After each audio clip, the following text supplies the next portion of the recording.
Digga's verse in the Touch It remix.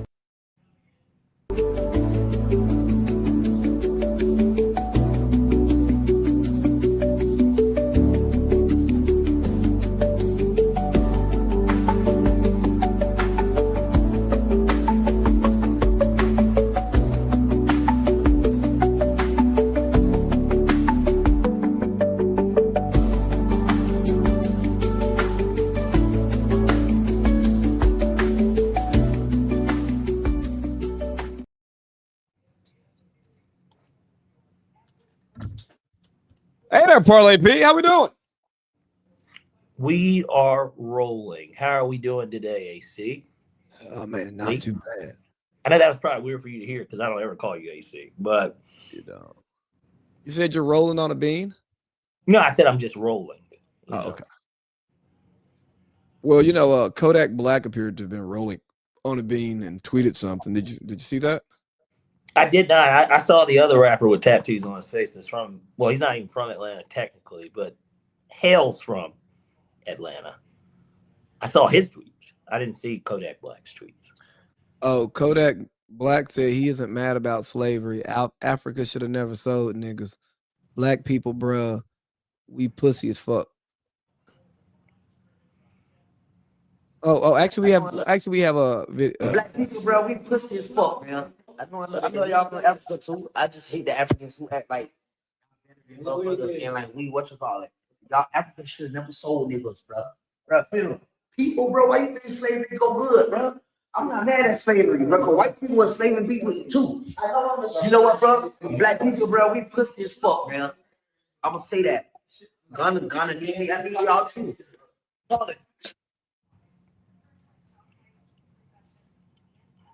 You know, Malcolm X, he once spoke on this stuff.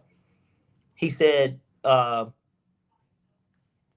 we don't listen to, only in the black community, people take what the athletes, entertainers say as this gospel of some sort. Like, him saying this to me is no different than some random person on Twitter tweeting it, I guess is what I'm basically getting at. So you don't but because it's him, obviously people are going to look at it a little bit differently. And same thing, you know, I'm a big Kanye guy, but like same thing when Kanye said slavery was a choice with in regards to it. But I understood a little bit better where he was trying to come from with it. What he just said didn't make any sense. Well, you know, he has a drug history, and I don't think that Broward County public school system was good to him. Probably wasn't there. I mean, that's just the truth too. Like, that's okay. Like, it's okay. Hey, he can rap. Sure. Nah, bro. He's got some decent music. I'm not. You don't listen to Yak. No, not like that. No, I don't. I don't either. But I will listen to Yak, and Yak he can go. Yeah, he's okay. This guy told me yesterday that like anybody can rap on Adderall. Is it because everybody will just keep going and flowing and then not stop and like it doesn't really matter? I didn't really like what you're saying because it's like you got the confidence. Because isn't that really half the battle? Most people will be too afraid to get up there and say something and then might forget what they're saying, and it's like more of like a demeanor and like confidence type thing more than anything. Oh, absolutely. I mean, that would be my guess. I mean, what that means by saying anyone can do it on Adderall. That's why I'm not a rapper, because I was just always afraid to kick a freestyle. You didn't want it to be whack. Exactly. Well, I should have said 100. Well, it's funny. And again, hate to bring Kanye up again. I know that I've been doing a good job of no Kanye, no Matt Ryan, no Kobe. But in that case, you know, I know you heard last call on College Dropout. That's kind of like the story behind it. Like he's like Dame came in. And he's like, yo, he's like the whack's not even rap. He's like the rap's not even whack. He's like it's kind of tight, like on that record. That's funny. But that's a confident nigga too that's doing it. I don't think Kanye was a confident rapper early. I don't think he was a confident human Did you being. watch Genius? Yeah, I watched it. That nigga was pretty. It seemed like he was confident. Yeah. He wanted everybody to respect the fact that he could do it, and like nobody, they didn't want. Certainly, Jay-Z didn't want him for that. Which, well, Jay-Z doesn't want anybody that can rap well around him. Excuse me, who can compete with him as an artist. I don't want to shit on Beanie and Freeway and those rappers who, I mean, come on, man. He set himself up with Renegade.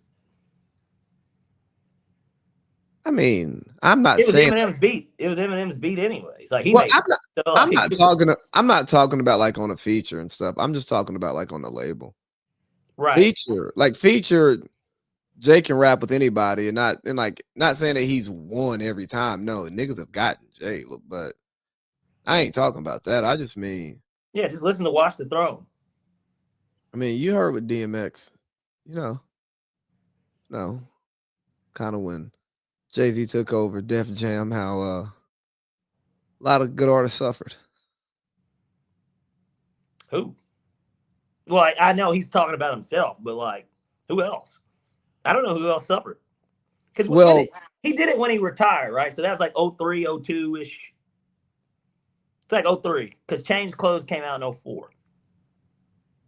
And he was the president when the Black Album dropped, right? Like, yeah, so, but, Jay-Z, the artist, takes priority over other artists. You know what I mean? Like budgets and beats and features and you know what I mean? So you saying that he stacks more paper than you and fucks more hoes than you? Sure. I'm in my Boondocks bag. No. Yeah, I see you. Somebody put that up with in regards to Wemby Chet with Wemby, and they said that was Chet being asked about Wemby. He's like, so you're saying he's better than you? He's like, yes. And then he's like, so you're saying that he fucks more bitches and stacks more paper than you? And he's like, absolutely. Like, I mean, but they're different players in different situations. But but there's obviously this weird rivalry that isn't truly a rivalry. That's yes, kind of sparked because they're back-to-back drafts. They're the same kind of build of player. But it started on the Olympic circuit. Yeah, I'm sure. Because of course that's who they would have guarding each other. Yeah. It fit like a glove, like OJ's. Hey, he was not convicted. Sharon was. Or will be. Let me not say that he was, because he hasn't been yet. Well, he's been fired. Yeah, but I'm talking about his actual, Somebody was talking about that, and I think they were spot on. It should be treated like a mental health crisis, not a criminal thing. And why do you think that? I mean, a guy gets fired and loses its $5 million a year salary or whatever it was, and you run the risk of losing your family and this girl who you were messing with and probably are emotionally connected to, and also gave doubled her salary, spilt the beans on you. I could see you not being in the best state of mind. And while, yes, the actions are wrong, I don't think there's a criminal punishment that actually gets to the root of his problem. I think it would be like anger management, some counseling, some, like stress management stuff, maybe some community service. Are we doing this right now, by the way? I mean, we can. I didn't. Well, I know Falcons first normally, but we actually won, so it's kind of like, but then, let's just go ahead and hop into this just to kick this thing off. Because to me, that was the most explosive and biggest story that's happened over the past week anyways. We talked about it last week. It didn't happen last Wednesday. Did it? Yeah, we talked about it. We talked about it, but we didn't have like all of the other details that we have. I think it happened on Wednesday. Right. Maybe what it was is he had gotten fired. But like we didn't know. everything. I think it was speculative of what had happened. Yes. We just knew it was a staffer, and it's like, okay, so he's fucking somebody that he shouldn't be fucking. Yes. Right. Hey, so why do you think though she dumped him? Did she dump him, or I thought that he dumped her because he fired her. Oh. A lot of it sounded to me like the staff is what dictated it, because everybody knew that there's this elephant in the room. If he's already being investigated about it, they're like, bro, you got to move her out of here, or like you got to get rid of her. And maybe there was nowhere else for her to go, and it was like, basically, I got to fire you. And then she's like, hey, AD, I've got all this proof. Look, these are the explicit text messages of him talking about what he wants to do to me and what I want to do to him. I mean, they could have even recorded it or something. Like, you never know, right? Like, I mean, I highly doubt that that's something she showed, but I mean, but yeah. But you know how niggas are. You're one. How do you feel about the chick that you're messing with that you're not supposed to, who you got the pay raise for, and then everybody around y'all's like, hey man, this shit's getting out of control, you gotta let her go. So you let her go, and then she turns fed on you. Like, shouldn't she understand the situation? I don't know. We need to ask Eric Adams. He's somebody that paid some ass that he shouldn't have been paying. No, Eric Adams. Yeah, he did. That chick, she wrote like a whole book on the shit. You believe that book? I do. I 100% believe it. You don't think that Eric Adams is? We know he's capable. You don't believe that that's something he would have done? He walks around like he would have. No, I think Eric That's how Adams. Stephen A. walks around. They're like the same people. I mean, I think Eric Adams does square business. I trust Eric Adams. I think he's a round peg going into a square hole, or a square peg going into a round hole, rather. You know what? I put Eric Adams in the same box, with Steve and Gene Deal. Oh, just liars. guys that lie about everything that they do. Whatever sounds the best.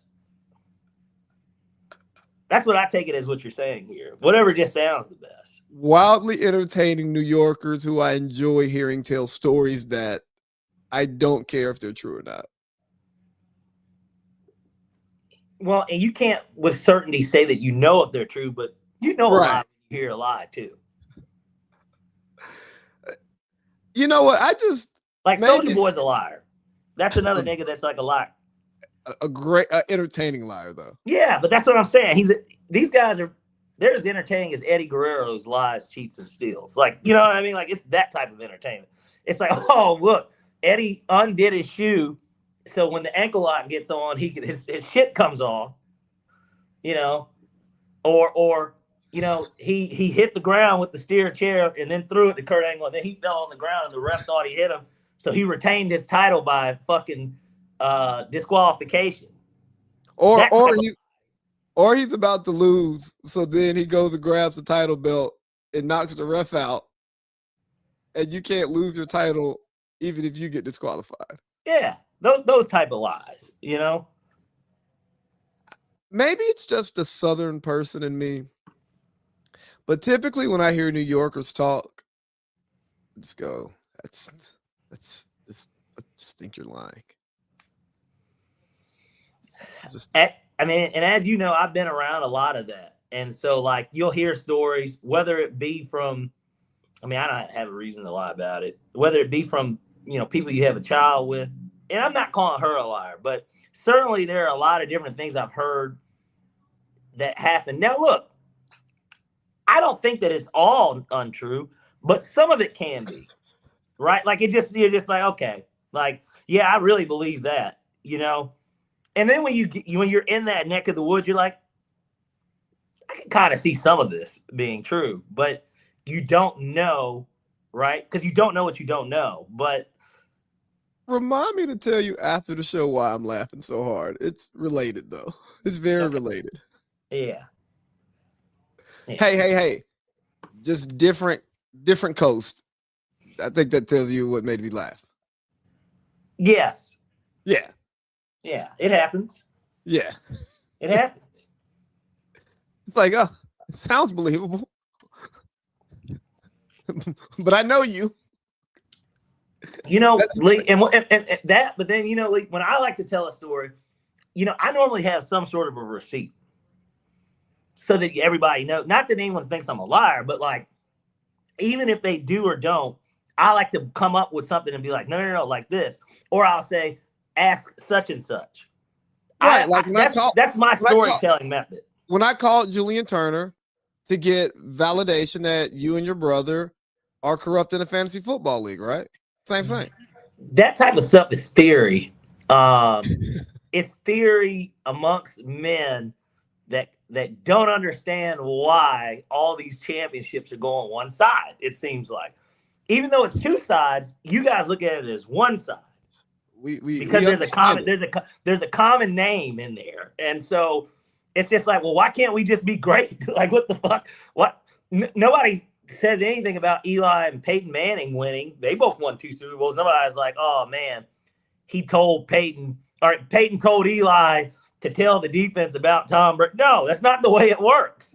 He's on his own team. I've got my own team. Our success is totally unrelated, even if we grew up together and we're together in our draft rooms. Like, you don't have anything to do with anything. You don't think those guys talk about defenses and different looks, and if Pate played against a team earlier in the year and Eli has them on the schedule, you don't think they're sharing notes? No, they absolutely phone each other. Okay. I would imagine friends do it, though. I don't think that that's just a brother thing. I mean, people just do that in general.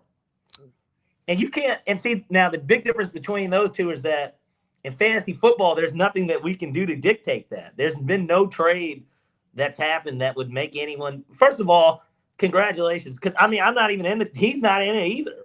So, hey, I don't Rudy Giuliani's famous for a reason. He took down the mafia. You know that, and then he's in a lot of Adam Sandler movies. And then, you know, he was part of Trump Team Part 1. What was his role again? He wasn't Secretary of State, was he? I know he at one point. What was his cabinet position? It was something. I miss Rudy Giuliani being in the national spotlight. Why? They got rid of him. Let's see. He was the Associate Attorney General of the United States. Really? Let's see. You know, that's one rich bastard. When I think of Rudy Giuliani, I think of Joe Pesci in Home Alone. They seem like the same type of character. Does that make any sense? And not just because they're both short and have like kind of that same haircut, but like they just seem like they're the same type of character. Because if you remember, since it is Christmas season, we might as well talk about that. I know we got one more show before Christmas, but obviously, I believe Home Alone 2 is the greatest Christmas movie. It's just my opinion. Don't care what anyone else has to say. Hey, we talked about that on the Village Vets yesterday. That was Adrian's #1 Christmas movie. Yeah, Home Alone 2 for sure. Like 2's great. 2's like. Well, I know why you like 2. Your guy's on it. No, it has nothing to do with it. You know what's funny? When you're younger, you didn't even know who that was, right? Like when the first time, I'm talking about when I was a kid, I didn't know who Donald Trump was. No, that was for our parents. That, and then the fun fact of it is that, you know, he only agreed to be in the movie. No, he only agreed for them to use the hotel if he was in the movie, because Donald Trump used to own what's it called? Because it's not Trump Tower. I've stayed there before. It's literally the Plaza Hotel. He used to own it. And he said that they could use it as long as he's in it. And they still, to this day, by the way, because I've stayed there 2 or 3 times. Great hotel. But like it's not even the best hotel I stayed in, but it's the most expensive, no doubt. To this day, you can still do the Macaulay Culkin shit, basically. You can stay in a certain room. They automatically give you a limousine ride, pizza, and like hot fudge sundae or something. Did you do it? No, fuck no. I don't have that kind of money. I didn't have that kind of money anyway. It's like at the time, I don't mind sharing this. I paid per night. The most expensive one of the 3 times I stayed there, I paid like, and this is with the fees and everything. I paid like $1,100 a night. Now I only stayed there 2 nights, but there was a time where I paid $1,100 a night. No kizzy. You know, there's a point where I paid $1,100 a month for rent. Actually, I was paying 6-7. Look at this. I was paying $1,200 a month for mortgage in Albany. Really? Yeah. Oh yeah, 6-7. Yeah. Say 6-7. We appreciate the viewership, Bailey. But yeah, hey guys, give us more comments and we'll do whatever you tell us to. Well, I don't know about that. This isn't an OnlyFans. I didn't mean like that, you freak. What's it called? Chat roulette? What's that shit? Those pop-ups when you go to porn that pop up? I don't know, man. It's like these nasty whores that are like doing whatever you tell them to do. We're not doing all that. But why masturbate alone? Yeah, that type of shit. Yeah. Well, because I've already clicked this video, I've lubed up and I'm rocked up. Yeah. I'm not waiting. Yeah. Get on Omegle if you want to just be not jacking off alone. But hold on, who wants to jerk off with company? I don't know, but I'm saying just in general, we'll just get on Omegle. What's Meagle? You know Omegle. OMGELE. No, I have Omegle. No idea. This is how I know. Really? You don't know what Omegle is? Bro, this is my first time ever hearing it. No bullshit. Okay, so Omegle is like we used to do it in high school. Omegle is a website where if you get on, you can get on right now. You will automatically be paired with somebody random from all around the world. Okay. And you can have a conversation with them. Most of the time, it's a bunch of dudes just jerking off, waiting to see like a chick. Like seriously, if you get on right now, there's out of the first 5 slides that you go through, it's like what's the shit used to be called? Oh, like the chat rooms back in the day? Or yeah, that is what it is. It's a chat room, but it's like Skype, right? But random. Okay. Now you can definitely, back in the day, you could definitely choke the chicken on Skype. Well, but that wasn't random though. You had to be like friends with people for that. But on there, it's totally random. Like you can run into any type of that. I mean, it's like anything, you know. Yeah, like, I'm never doing that. I mean, you shouldn't. I mean, I couldn't imagine just opening up my phone and I'm looking at William over here jerking it, waiting for Becky. Yeah. Yeah, like that's gross. We were talking about Sharon Moore, speaking of somebody jerking it for Becky. He was doing a little bit more than jerking it for Becky. He was jerking off his career for Becky. Yeah. He was truly trying to choke the chicken out of her, you know, like that type of stuff. It's raw dogging it. Yeah. Like your boy, hard on the Rah Rah Guy. What do you think of Rah? Maybe we should just get into the Falcons. I know we're kind of bouncing all over the place here, but I just think we should, hold on. New Kung Fu Kitty. There's a reason behind that one. I'll tell you later. But I just think we should just kind of let this puppy flow because I think we should just raw dog this episode, kind of like Raheem just raw dogs it every fucking week. Like he's raw dogged his career with the Falcons, You got to edit that title too. You missed an A in the second Rah. I did. Yeah, I'm looking at it right now. You have another Rah RH guy. Come on, Lee, we're trying to run a program here. Man, look, I'm not sitting close, and I can't see because I don't have on my actual. Well, take your glasses off then, ass white. No, I mean like my prescription glasses. Fuck. Yeah, well, I hear you. Hold on, what am I missing? An A in the second Rah. Okay, I'm just gonna get up and do this so I can see. You're screwing this thing up, You talk or something. This is a show. Hey, well, just saying.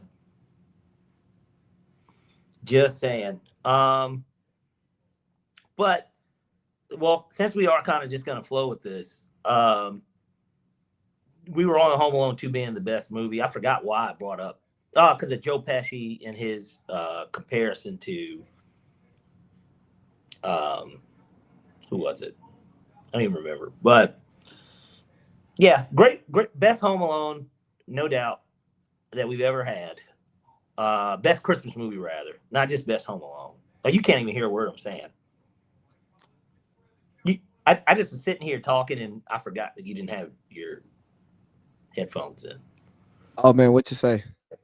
Well, I was saying, well, since we are just basically kind of raw dogging it, that I was like, I guess we were talking about Home Alone and how I said it was the best, and you said on Village Vets it was Adrian's favorite as well, right? Yeah. Can you think? Well, I mean, what would be yours? Since I didn't realize you guys talked about this yesterday. I didn't realize you were on. I normally get a notification. I didn't get a notification this time. Come on, YouTube, get it together. Yeah. What did we talk about yesterday? I mean, what were mine? I think I had Home Alone. No, I'm saying, what was your Christmas movie? Yeah. I had Home Alone 1, Home Alone 2, Friday After Next, and I guess that is a Christmas movie too. But like, and then I had Jingle All the Way. I think those are like my top 4. Oh no, I had one of those like The Year Without a Christmas. You know, I'm Mr. Icicle, I'm Mr. Snow, boom, boom, boom, boom. I'm Mr. Cold Miser, I'm Mr. 10 Below. Oh, yeah, I love that movie. Sorry. You don't like the one I was thinking more so. You don't like Frosty the Snowman, or like Frosty the Grinch, obviously, like with Jim Carrey. I know a lot of people love that movie. The Grinch is cool. I like I like Eight Crazy Nights by Adam Sandler, the animated one. Yeah, I like a Flintstones Christmas Carol. Okay. I like Yogi's Christmas. Okay. I like a lot of kids' Christmas movies, honestly. I'm really into the Little Drummer Boy. I was never a big fan of that one. What's the one with Scrooge? Christmas Carol. Okay. You know, I'm sure, did y'all get to see that at the Fox, like for like field trip? Yeah, like a field trip. We probably went and saw it at the Grand Theater in downtown Cartersville. I mean, that's fine too. I think I might start going to shows there sometimes. It's a cool hobby to pick up. Be kind of like when we went and saw Shannon and Ocho. Yeah, I think it'll help me like grow my Cartersville network, you know. That, and then it's just like if somebody like is like, well, what are you up to? It's like, man, I'm headed to the theater tonight. You know, as opposed to, I'm about to go get some beer and wings or something, you know? It's like, no, I'm headed to the theater. What you going to see? You going to the movies? No, the theater. Yeah. I want to watch a show live. You know. Not only fans, but like sex. Well, then you ask them, you know, are you one of those I like art type girls? Yeah, I don't know where you find those women at in Cartersville. The Ville. You know what? I know there are some women who are into those things around here. I just wonder where they're at and if I'd be like comfortable being seen in public with them. The hoes were laughing. I ain't. Excuse me? You didn't know? You don't get the reference? I was doing Dr. Phil. I don't remember that one. He said it to what's her face before she said Catch me outside.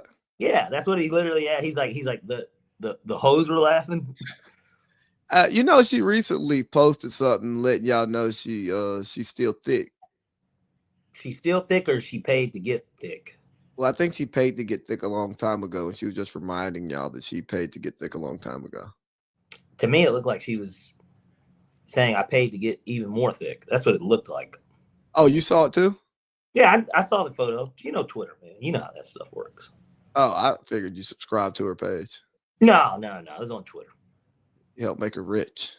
Black Twitter, you know. I get Black Twitter notifications. It's basically nothing but that, sports, food. Porn. No porn. Every now and then I'll see a fat ass or two, that'll cross by, and so like I'm, Yeah, bro. My algorithm is getting like whacked out right now. On Twitter or IG or both? IG. I think it's because of some of that close friends material I've been posting. It's like really whacking out the algorithm. So basically, it's just a bunch of hey. Close friends for a reason, buddy. Oh, well, I'll be quiet. But hey, funny thing about that, Zoe responded to one of them. It was like, so this is just a thing now. I'm like, you ignore these posts. You're supposed to just see the political stuff that I'm not going to share with the rest of the world, even though Meta has it and can share it with the world whenever they want to. Well, you could just be like, what thing? Yeah, I think she's like the only. Well, she's like, what are you talking about? I think she's like the only +1 that actually is on the close friends. Well, that would make sense. Do you follow Carly? Yeah. Okay. But I mean, you haven't really. No, I haven't had that many interactions. No, and still, like that's. I thought about creating close friends. I've never had one, and that way I could post a little bit more regularly. Not that I'm just this mysterious nigga that's never on IG, but like I don't post anything, so it's like. But I could like do more daily-ish stuff if I created one. Well, yeah, because I like to get my honest takes off in the close friends. And I don't know if you remember this back when I used to do the show by myself. I literally would like build my show off of the most interactive story posts throughout the week. Really? Yeah. I mean, what do people care about? Yeah. Or what like chum can I throw in the water and see if it like gets a response? Because that's really what I'm doing. I'm just throwing chum in the water. What type of bait we talking about here, Lee? Sounds like you're talking about a bunch of bait. Like you're saying, all right, man, I'm gonna throw this bait out there. Well, yeah. I mean, it just depends. Let's be honest. What's the real reason you have an Instagram? To connect with my friends. Shut the fuck up. You talk, nigga. You can text, call your friends. You got a group chat for friends. What do you have IG for? To stay connected to my friends, because I communicate with most of the people that I communicate with. We communicate most often on IG. That doesn't have anything to do with what you have it for. If there were no hoes on IG, you wouldn't have an Instagram.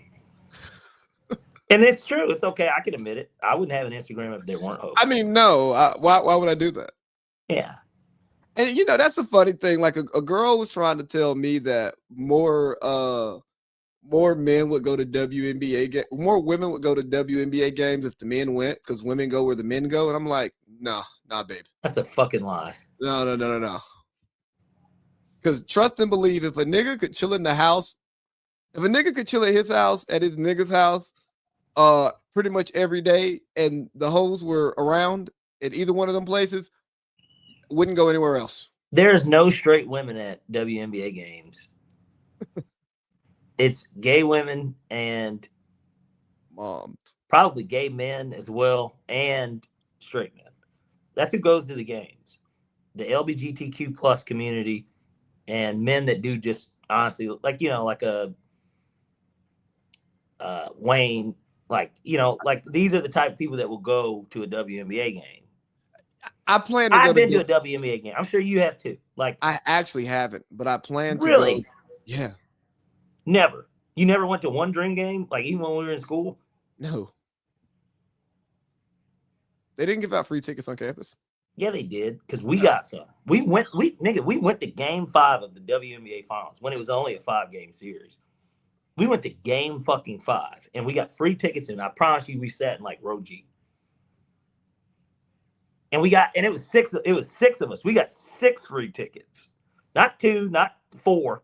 6. So that's the biggest game of the year.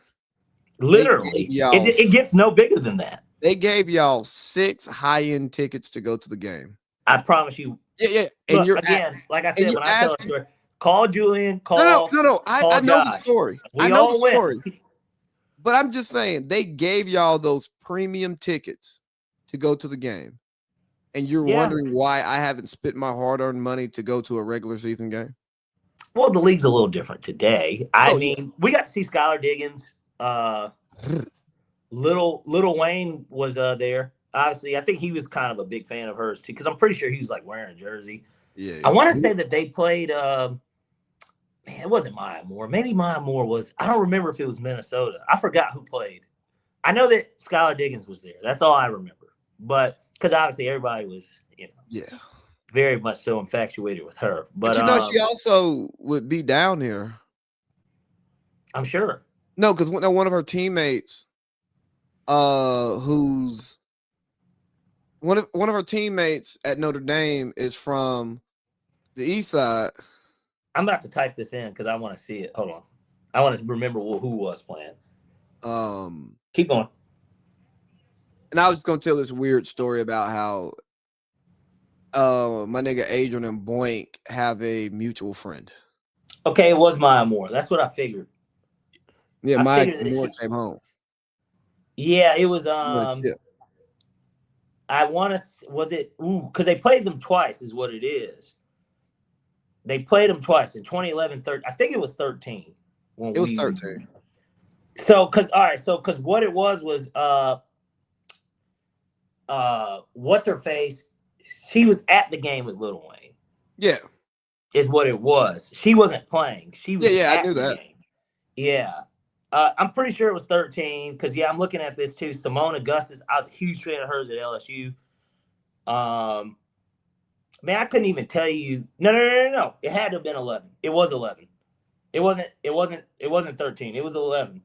Okay, it's the WNBA. It's not that important. Yeah, it was no. It was 13. It was 13. Yeah, nigga, I know it's 13. I remember y'all going to the game. Yeah. Well, no, I'm because all right. Either way. Yeah, I'm just. Yeah. Well, yeah. No, I'm gonna go to some dream games this year because I should have a job this year during the WNBA season so I can spend money to go watch a game. Yeah. Well, you don't even have to have a job to go to one of those. Well, to sit where I want to sit, you do.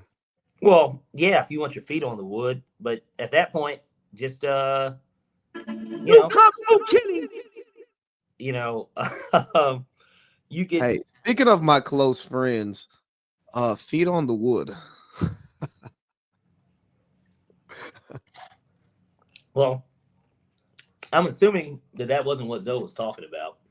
God, no. We're talking about the other stuff. Yeah, no. The stuff that starts with an M. Who? Pig. Stallion? No, pig.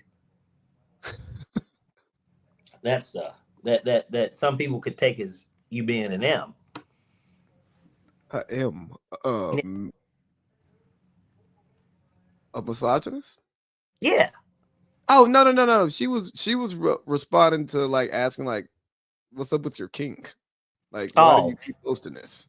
Oh, so she was talking about that then. Yes. Oh. Are you gonna just keep posting this every day? And it's like, hey, you ignore that. This is. He's like you should have been like. He's like, why don't you go worry about your husband? Because then she'd be like, is there something I need to be worried about? Because that's a Zoe type response, and it's like, have you seen his close friends? I was like, it's right. He's like, it's worse than mine. What close friends? He doesn't have a close friend. He doesn't even post on Instagram, and then you'll get a phone call not too shortly after and be like, hold on, this is me doing my boy impression. Adam, what'd you tell Zoe? That's how it would go. And he'd just be like, why? I don't really care, but you realize that I have to sleep with her every night. Yeah, and she's pregnant. And then you add that into the. Oh, you better not have just spilled some beans that shouldn't have been spilled. No, they don't care that this. She hasn't made no official announcement, so that's why I was saying it. Oh, see, this is what Todd was talking about. Just putting shit out there, man. Now either that or you got to halt production on these clips. And you got to go through. You got to actually, once they're created, you pick and choose what gets posted. You know. Oh, I have to stand on my word, huh? Hey, that's what it sounds like to me. I mean, yeah.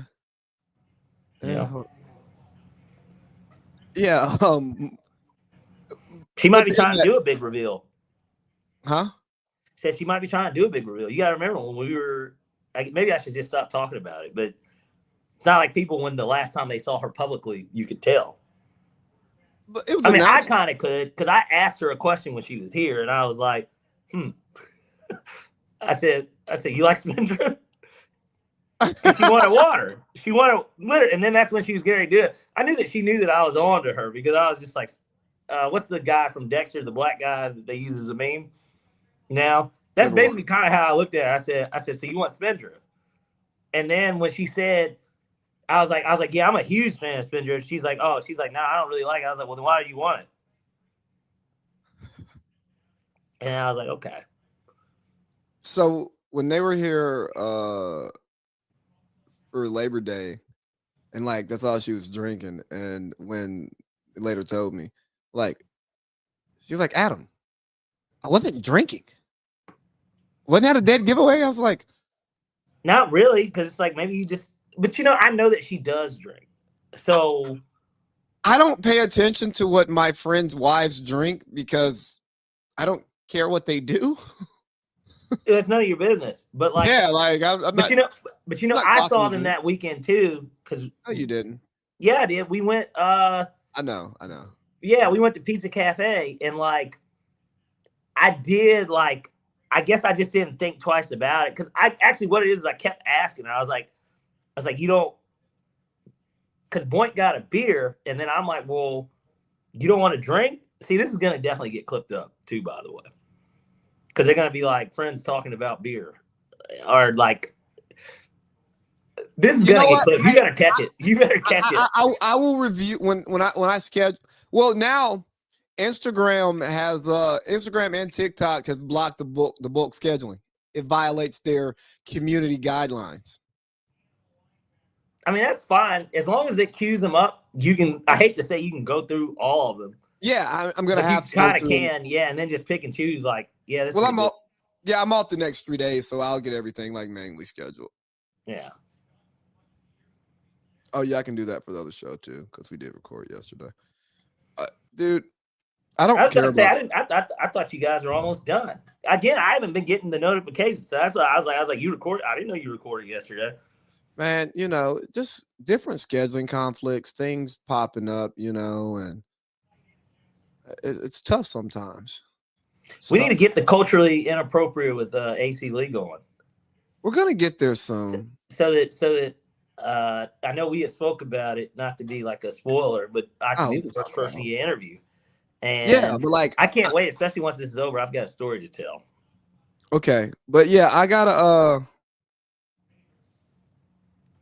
what am I gonna do? I want to have like a set. Like I think I want that show to look more like Steve's show. So you wouldn't shoot it in there then, obviously. No. You would go into an office type room. See, your office in Albany fits probably more of what. Yeah, because it was so large, I could actually, if I had this camera there, I could have a Village Vet set, a culturally inappropriate set, and a Wash and Winning set, all in that same big ass room. All I'm doing is just changing where I'm sitting, and it looks like a totally different. It looks totally different. So I've got to figure out where I'm going to record it or how I want to do it, because I want to have guests and interviews too. So I don't want these people coming to my house because I don't want it to be that type of even feel. Did I tell you that me and Tony Reale are linked in? Well, he like accepted it? Yeah, he's only got 23 connections. Oh wow. So I could like easily message him and he would like respond. Well, yeah. Yeah, he accepted the connection though. So we're first connections. But because what I did was when I told you that when they did the thing, I was like, he was doing it with like, freelance / non. I was like, oh, I need to figure it out. I haven't messaged him. I can low key message him right now while we're on air. But like, hey Tony, on air, I was thinking about you, man. Hey, I want to come on this new show, dude. I want to come on this new show. I'm a big fan of yours. Obviously, I was like, I grew up on you, which I'm sure you hear that a lot. That you hear that from a lot of different people. But we come from such a sports hungry city. Because Atlanta, to me, I know that he started having people on there. The dude that kind of is at the paper, Harry Lyles. I know that his shit would be Atlanta, but like for the longest, it felt like Atlanta was never represented on that show. And even with him, he's not who I think of when I think of the AJC. I think of Terrence Moore, obviously. Like he's like Terrence Moore was on there before, wasn't he? But spotty. And I'm talking like if you look it up, he might have been on there 3 times. Like, you know what I'm saying? Like he wasn't, but he's the Atlanta sports writer. Him, and then there's now what's his face who's been covering the Falcons for a minute. The black guy, what's his damn name? I'm just drawing here. I don't read a lot of Falcons media. He's on 92.9 a lot, like him, but like outside of that, there's not because but the thing is. And that's why and it's not over because we're still young enough to continue to do it. I'm surprised you didn't do journalism instead of business. Now it makes sense to do business, obviously, but like you talking about got your master's in journalism or like I didn't because the family. Yeah, I mean, because that grind. Well, everything's a business too. So like an MBA kind of can fit almost in any. Yeah. But the thing was with the journalism. I wasn't going to do that online because, bro, you got to go meet your professors, meet your classmates and all of that stuff. Yeah. And whatever that first job looked like, it probably wasn't going to look great. But you could have did it. You could have low-key did it and like did it in Albany. Oh, bro, I wouldn't have made shit. I know, but you would have covered like Albany State and I don't know what else is there. You could have did the high schools, but yeah, like Deerfield, Windsor, and shit. Bro, what I'm gonna make? $13,000? I mean, is it a full-time job in reality? Yes. And I looked at some of those jobs. They paid you $250 a week. No, they paid around about damn near. They paid around about 40, 45 a year, like some of those entry level jobs into a media. Well, broadcast was 40, 45. I didn't want to cover Albany, but you know what? I probably should have because I could have found me a football player out of Lee County who would have got me out of here. Yeah. You could have become a modern day Rich Paul, huh? Let's get on that bastard too. No, I would have been a modern day Wendy. I just wouldn't have been a fat fuck. Yeah, but you could have been Rich Paul as well. Oh, the guy who talks too much? Yeah. Smooth talker. You fuck Adele. Like, I mean, shit like that. Yeah. I mean, the guy we probably can throw in the box with those New Yorkers. Yeah, because I'm guessing, is he from Ohio too? I know that they said that he met here. That they met at Hartsfield. Because apparently, or maybe they didn't meet at Hartsfield, but because the jersey is what sparked it, he said that he was getting his jerseys from here. Nigga was going to Lenox and fucking South DeKalb Mall. South DeKalb Mall used to have the most elite selection of jerseys, like literally. And I told you we would go there and not Circuit City. You know what I'm talking about. Value City used to have a quiet man when we were over there going practice at the sporting club. My mom, I'm telling you, half the time we're playing basketball with Jordan and Colin. The other half, if my mom's like she's going to Value City, man, we picking out polos, we picking out fucking jerseys, the whole nine. Well, let's get back to Rich Paul. Yeah. Yeah, Rich Paul. Rich Paul's a hustler from Cleveland who got linked up with the right person and got out of here. You know, he's not much different like at his beginnings than Ace Bailey's old agent. Same type of guy. I think their mentality's the same. I don't know if they're the same.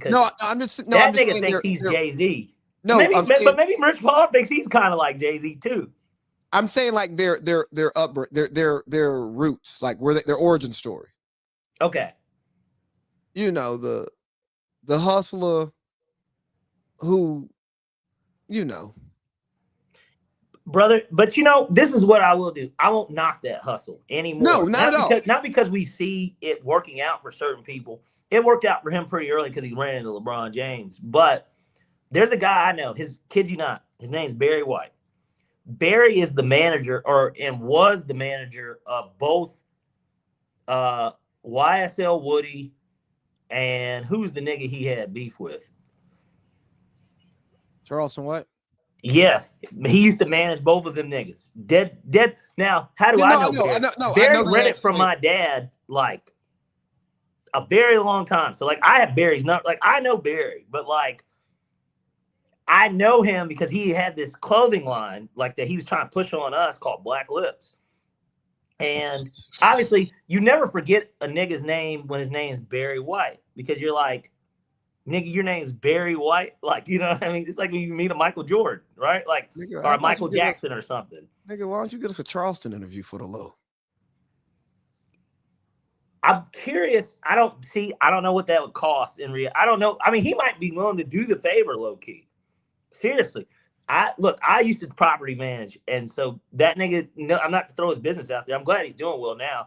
But I mean, he'd be late with his renter, like, you know what I'm saying? Like, man, I would almost have to file evictions on a nigga. No, but that's a part of his story. So I'm sure like he wouldn't necessarily mind me saying it. It's the truth. Like, and that's okay. He's not there. He's not in that space anymore. Yeah. That's the point. That's why you can look back and laugh at it now, which is why I want to be your first interview, because I'm gonna honestly give you the most personal interview ever.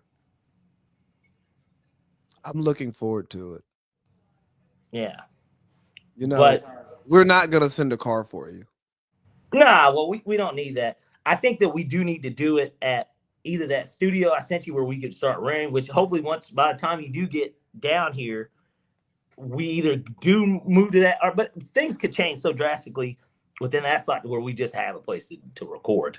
I mean, we could do it here, but like and depending on where I live, like there may be a more intentional focus on a room that's dedicated to being a studio, like at the beginning, with different furniture and not making everything fit into that room. But okay, this is going to be the studio room. This is what the studio is going to look like, and build it out that way. I want the legit cameras and shit. Like, you know what I mean? Like, not just a tripod, but like something that catches focuses in on you, but then gets the wide shot, portrait or whatever. Yeah, I want to. Yeah, like I wanted to look like a Hurt Bay interview. You know what I mean? Yeah, like how they did that with them. Yeah, like the in-person stuff. Like once we actually start doing things in person, I want to have. You have your camera, I have my camera. We have our wide shot camera grabbing everything. Yeah. And it looks like a fucking production, you know? Yeah. Not in due time. Yeah. In due time, though. What were we talking about? A lot. We didn't even really get on the Falcons, so let's just start there. Who cares about them? Well, we know it's worth talking about. Okay. Go ahead. We did win.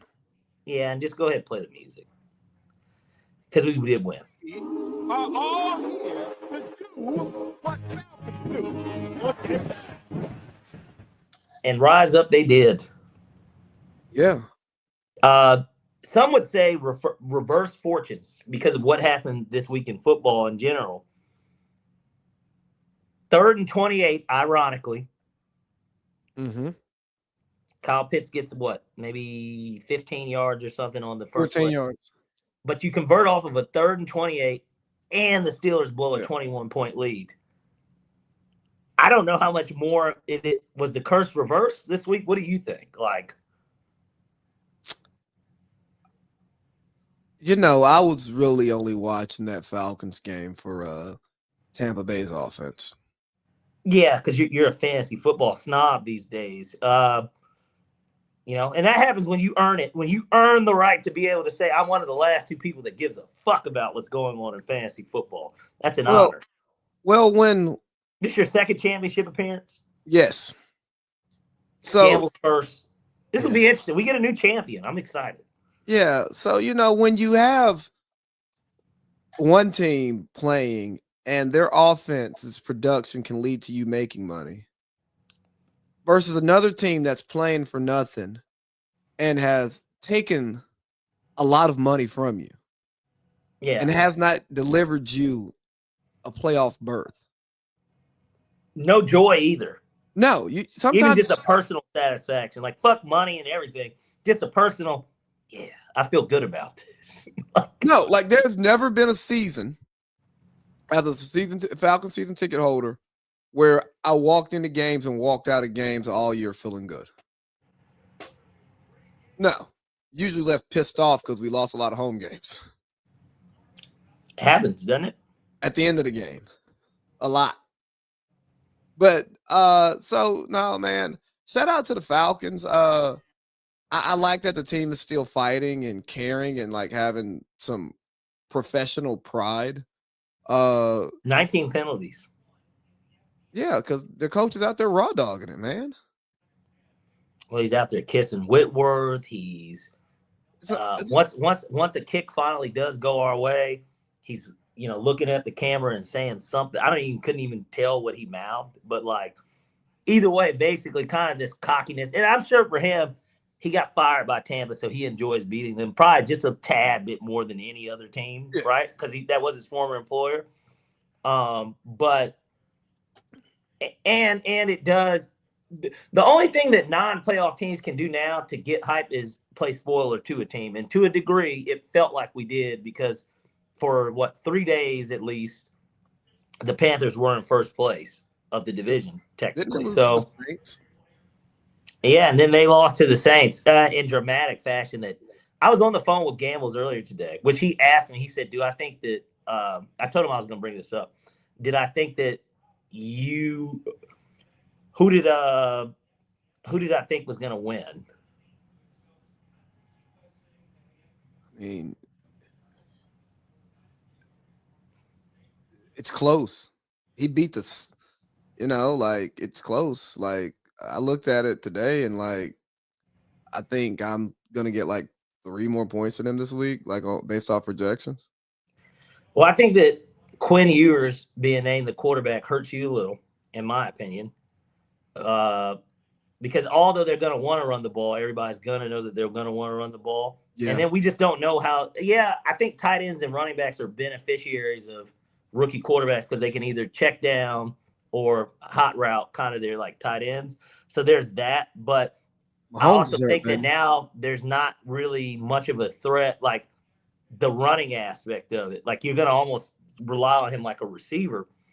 And obviously, he's a big part of why you're where you are in reality. And so, remember though, he's got the way that's going. I was like, ooh. He's got Rashee Rice and Kelsey.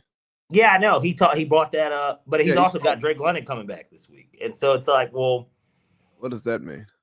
I think it means a lot. Kirk Cousins is going to throw on the ball. That's what that means.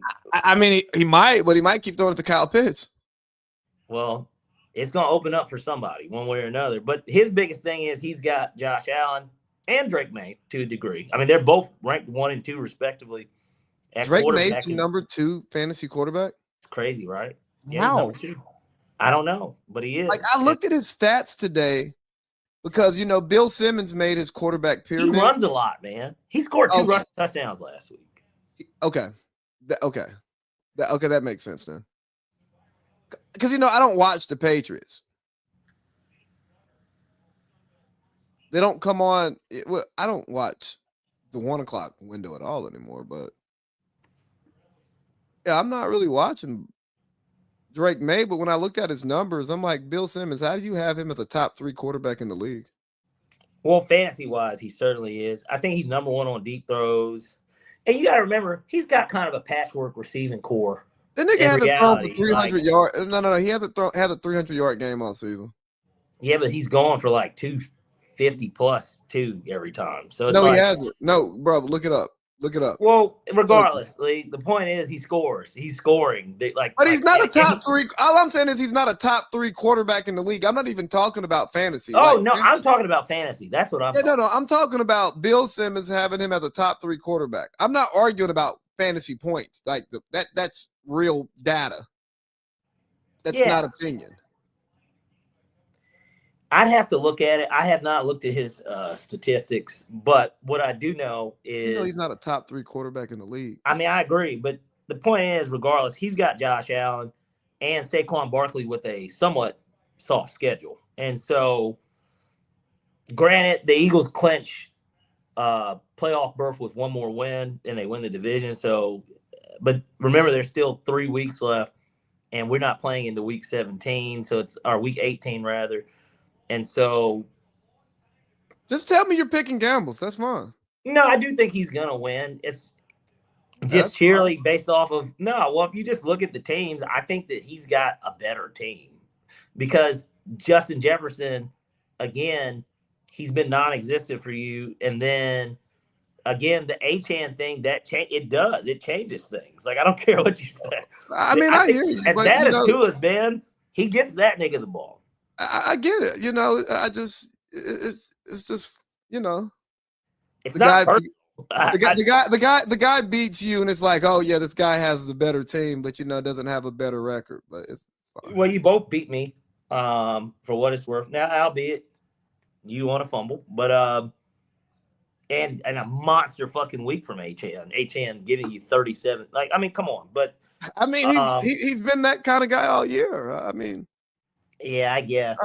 I'm looking at it now because I've actually got your guys' rosters full of. See, you're dependent on Tony Pollard too. Like, there's just like a lot of stuff on your. end. You got a bad Raiders team that will always be trailing, but in some cases don't get Brock Bowers the ball. So it's like, you're starting Jordan Love in Chicago. It looks like you're going to start that over Baker. I'm not going to start Baker in Carolina. I'm not committed to my lineup yet. Okay. He's got to now. I'll say this: he's got to do something with his defense. I don't know why he's got the Cardinals defense, but Tracy had a huge game for him randomly. Yeah, so he's not going to do that. Bullshit. It was, and so did Olave. We talked about it. Like I said, we were on the phone today, and Olave. That's what fucked you, buddy.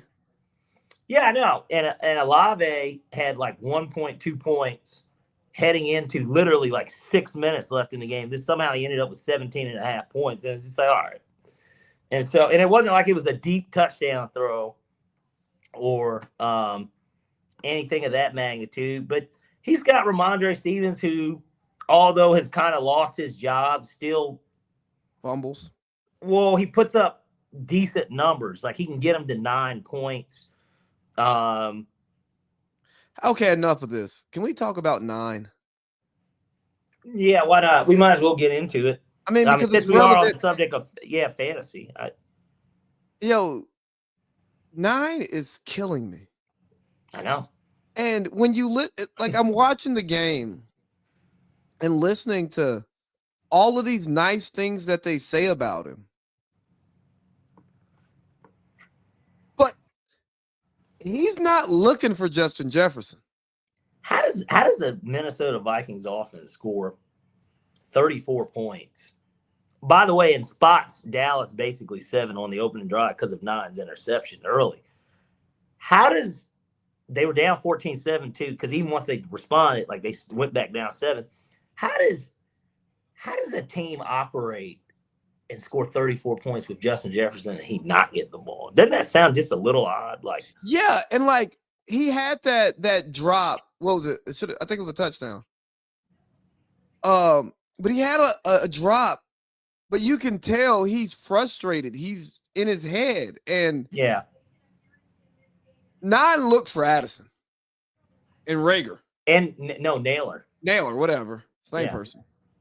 But like it's obvious he's looking for them, and we joke about it, but it's like, hey, do they have an issue? Like, is this something bigger than football going on over here? Because Justin Jefferson gets open. He can get open. Yeah, I mean, 9, you're not even force feeding him, and maybe you're not being taught to force feed him. It's like, hey, go with the progression. But Justin Jefferson's not a guy who you necessarily go with the progression. You remember in that comeback against the Colts when he had like that one-handed catch over like 3 niggas? Mm-hmm. Like, Kirk didn't just read the defense when he threw him the ball. No. It's like, hey, my nigga better than yours. I'm gonna find a way to get him the ball. One way or another. All I got to do is put it in the county. He'll do the rest. So, as a fantasy owner, it's just super frustrating that JJ McCarthy has so much control over what you do. When I go back to what Justice said, Justin Jefferson's going to drop it. One of you niggas is going to take it. He dropped to 4, and it's. Can you really leave Justin Jefferson sitting there at 4? You could. I mean, I know you could. I traded him to you, but like, and I know you could, because you're like, what were your options again? Because Bijan, Saquon, and Chase were gone, so you had any other running back. Yeah.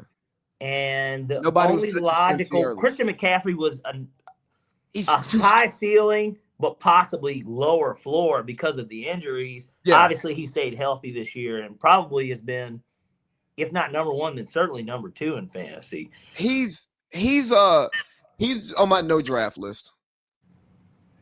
And that makes a ton of sense. Yeah, it's just too risky for me. Like I'm not.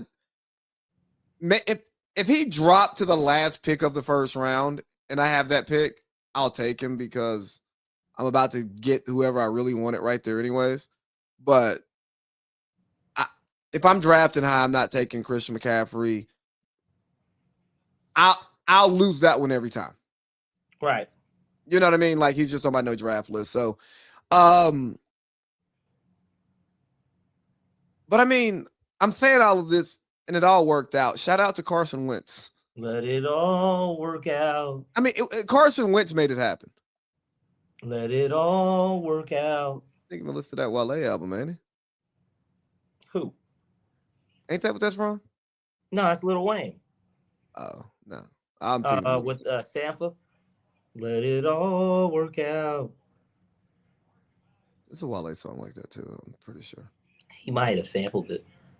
Because it's Sampler's song, and then he like did it as the hook for Wayne. Talking about 9, another 9, it seems like he's about to do what the wasn't Carson Palmer number 9 too? No, he was 3. Yeah, he's about to pull a Carson Palmer, huh? Who? Joe Burrow. I mean, I hope so. I want him to come here, but we don't have the draft capital because they would want to pick this year, to go with it. Get them niggas Kyle Pitts. But then you'd want to keep Kyle Pitts with him, right? No. Yes, he would have to be a piece. But then they would probably be like, we're getting Jalen Walker or James Pierce too. And Jalen, love you, guy. Bye. Sorry, gotta go. Well, yeah, to get Burrow, you're okay with it. Yeah. But it'd be so much in a deal to just get him. And that may be the thing that makes the James Pierce trade suck instead of him just being the guy we took first. Because with that draft pick being good, we don't have the draft cap. We don't have the trade piece if we were to go look for the quarterback this year, Yeah, because you'd have to give up to, I'm sure Penix would probably need to be in the deal as well. Oh, God, yeah. Kick that nigga out the city. You're not trading Bijan, and certainly they don't need Drake. So it's like, because I tell you what, the baseline for a trade like that is Matt Stafford, Jared Goff, right? So they gave up 2 firsts with Goff going to Detroit. And it's like, well, obviously it worked out, I think, for both teams. Obviously, as of today, but see, you can't compare those trades because the Rams were moving off of Goff, who had been to a Super Bowl.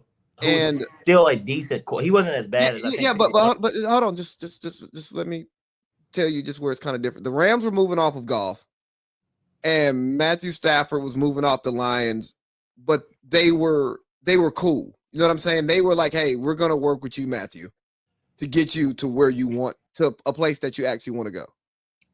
Whereas Joe Burrow is gonna be on some nigga trade me or I'm retiring. So his market's gonna be depressed. It's gonna be a lower market for Joe Burrow because of the threat of retirement. So it's kind of a different, that compensation package is going to be high, but it could be lower than we think it is in the few quarterback trades we've seen. That's all I'm saying. Right. Just because bro, that's sad to see, two Heisman Trophy quarterbacks like being broken down by this organization. And Joe Burrow has had, success with this organization, went to a Super Bowl, then went to an AFC championship. And, what was it? Jamar Chase, the first time he heard it, he was like, that got to be AI. And then he comes back and says pretty much like, yeah, I talked to my mans. This nigga hates it here. He didn't say that. He was just like, give him his space. He said the professional thing. Joe, look, I don't think, my thing is the one thing that I don't think anyone's really looking at is the potential of the retirement aspect of it. And he's been hurt a lot. It would be weird if he did it. And I guess because like the Andrew Luck thing is the freshest on our mind in terms of a player that retired early, especially because they do play the same position. They kind of came in the same way, being these guys that were obviously number one picks. I know that Andrew Luck probably had a little bit more hype because Joe Burrow just had to prove himself in 1 year. I'm saying I think Andrew Luck was looked at that way prior to even his second to last year in college. Yeah, he was looked at as the next guy, but like Andrew Luck had a longer hype train and was a better prospect, like high school, college to NFL. Right. But I mean, Joe Burrow jumped Tua, who was the hyped up prospect. You know what I mean? It was tank for Tua for 2 years, and yeah, right. Joe Burrow jumped him. But anyways, sorry, back to you, Joe Burrow. Yeah, I look at it from that perspective, and so like for me, that's something that nobody's really talking about because it sounds like more he's just, and especially with the game he had. I mean, he cost me a fantasy matchup, obviously, and I should have never handcuffed him with the kicker because they didn't score any points, so that really fucked me up. And the sad part was I wanted the 49ers kicker who ended up having 14 points, but he had an injury designation still, and I was like, oh man, a kicker coming off an injury, I don't know, because he was the higher rated kicker anyways, and they were playing the Titans. And I didn't do it because I said, you know what? They're playing that Ravens defense. They're at home. They should move the ball. And then he didn't. And, like, I didn't watch the whole game, but I saw red zone and stuff. Like, I saw both of his interceptions. They were so bad. And it was like, damn. It's his, like, love. Like, what did Kanye say in Champion? He was like, he said, I wish Lauren's heart was back in rhyming. He said, something, it's in Zion. Like, and so that's kind of what it felt like. It's just like, damn, like, is this nigga's heart even in it anymore? Like, he keeps getting injured. They're not winning. And maybe he's set. Obviously, his house got broken into. They had that personal stuff about the actress or whoever the model that was at his house during. So it kind of exposed that. If he did have like a girlfriend that nobody knew about, but like he had like that bitch's house, or maybe that is his girlfriend. And he just didn't want that to be known. It just doesn't matter. Like, don't tell people who the fuck was at my house. Yeah. My mom was here. I don't care if Uber Eats was outside, nigga. Don't tell nobody who was at my house. Right. But he also lives in Cincinnati, okay? And he plays for the Bengals. Yeah. The team that didn't want to sign their first round pick? Yeah, the Bengals. The team that didn't want to pay their all-pro defensive end. They said, hey, you got to play better and we'll pay you. And he gets like 17 and a half sacks. And they're like, they said, well, the Bengals said, Trey Henderson, we're good, bro. Texas A&M DN is here. He's like, you can stay, but we're good, bro. And That then might be the most classic Colin clip, by the way. But go ahead. I'm sorry. And then the Texas A&M DN is like, I'm not signing that contract. And then he isn't good. They drafted him because they thought he was a freak, and we got the freak. I honestly think it's a combination of the organization, his injuries, the break in. Like, the guy's probably burnt the fuck out, dude, and stressed. And football probably was his happy place for a long time, and it's not the happy place. So when your happy place isn't your happy place anymore, shit probably sucks. And I know your professional like route is different from a lot of ours. Just, like, not talking shit. Like, you come from self-employment, small business and stuff like that, right? Yeah. But dude, when you can be doing a job that you like to do, but if the culture isn't great, or you got a boss, or people over you who don't make the environment great, or making your job more difficult, and you can feel like they're actively making your job more difficult, you can show up and go through the motions, but that's it. Now, I'll say this much though, for what it's worth, there are cases it's not the same, but like I still work for people.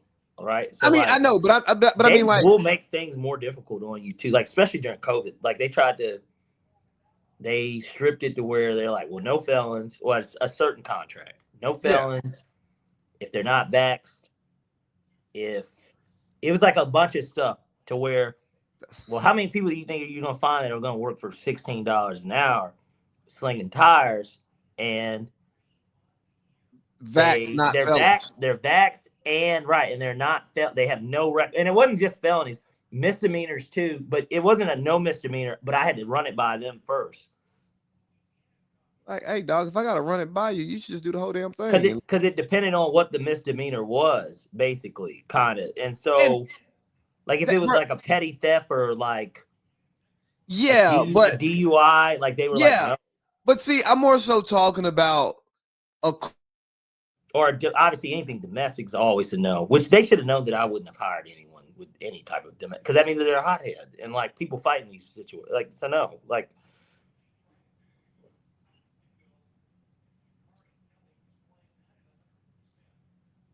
You still there, Lee? Can you hear me? Can you see me? You're frozen. I can't hear you.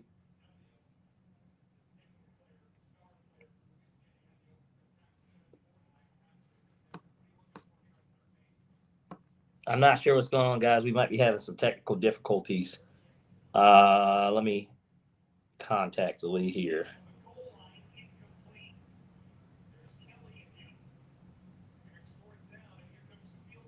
Okay, well, it looks like I'm running the show now. He should be back here soon.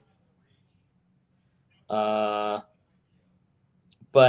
again, there's a lot of different ways to look at the business world. I mean, I don't know everything about it.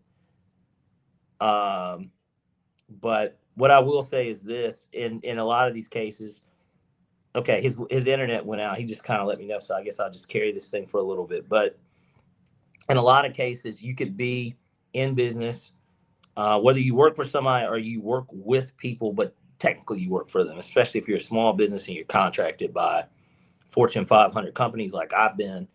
It's one of those situations where you have to comply with what it is that they're doing too. I mean, I'm no different than anyone else.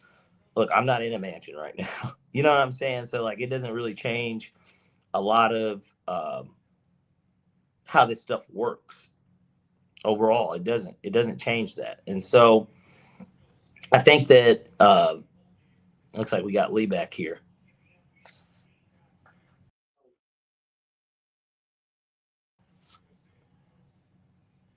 I can't hear you. No, I can't hear you. I see you. You're muted now, but I couldn't hear you anyways. Can't hear you.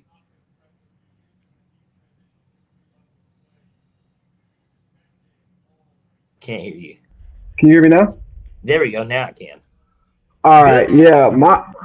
Yeah, like my Wi-Fi went out or something. I don't know what's going on here. So I'm about to unplug the router and plug it back up and see if that gets us something.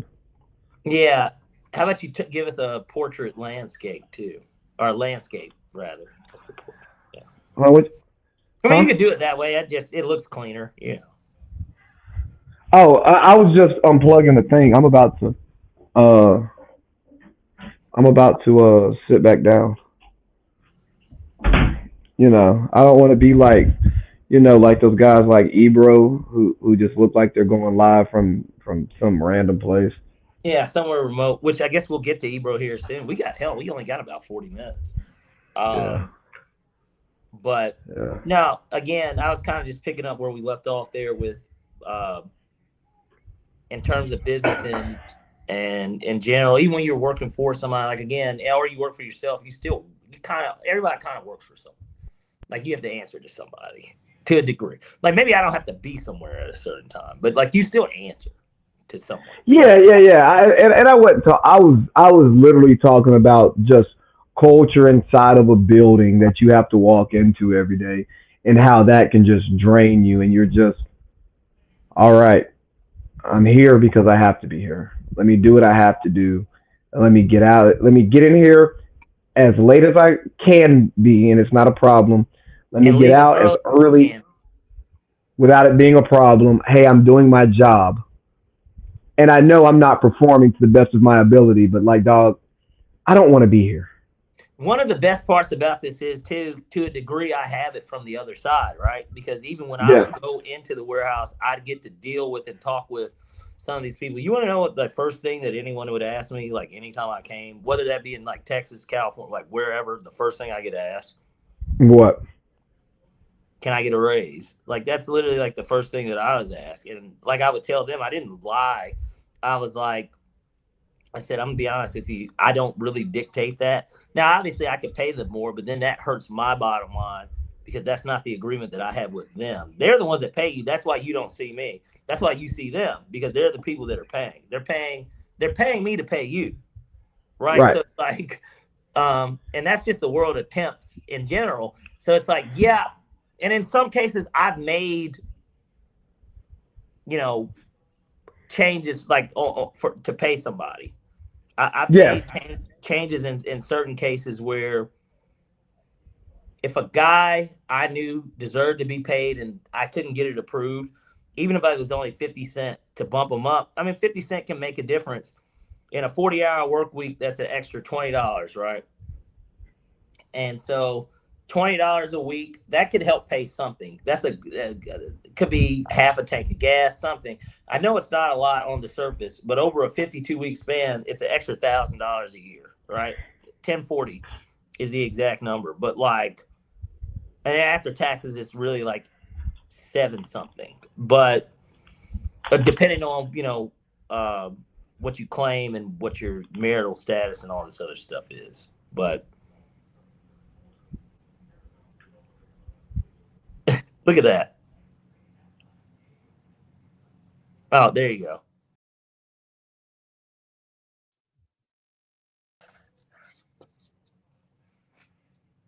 All right. We bite. Yes, we are. Damn it, man. This is such a cleaner listen too. I'm sure it is. But yeah, so Mahomes tore his ACL and the Chiefs are eliminated from the playoffs for the first time in Patrick Mahomes' career. We were about 2 years too early on this. Yeah. But I saw Bomani Jones had a thing out that said the Chiefs offense hasn't been the same since Eric Bieniemy left. Mm-hmm. He's not wrong. I'm not saying that Eric Bieniemy is the reason, and I didn't listen to his argument yet. I just saw it and hadn't watched it. Yeah. But as far as the timeline goes, it's like, yeah, I know they were in the Super Bowl the year before, but they won a lot of close games. They won the Super Bowl the year before that. They won a lot of close games, and they weren't they had a dominant record, but they weren't dominating games. Yeah. Because remember, shit, after Tyreek left, they stopped covering.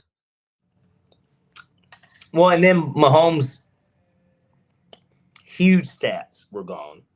Yeah, he was like a 35 touchdown guy, not 45, 4,000 yards, not 5,050.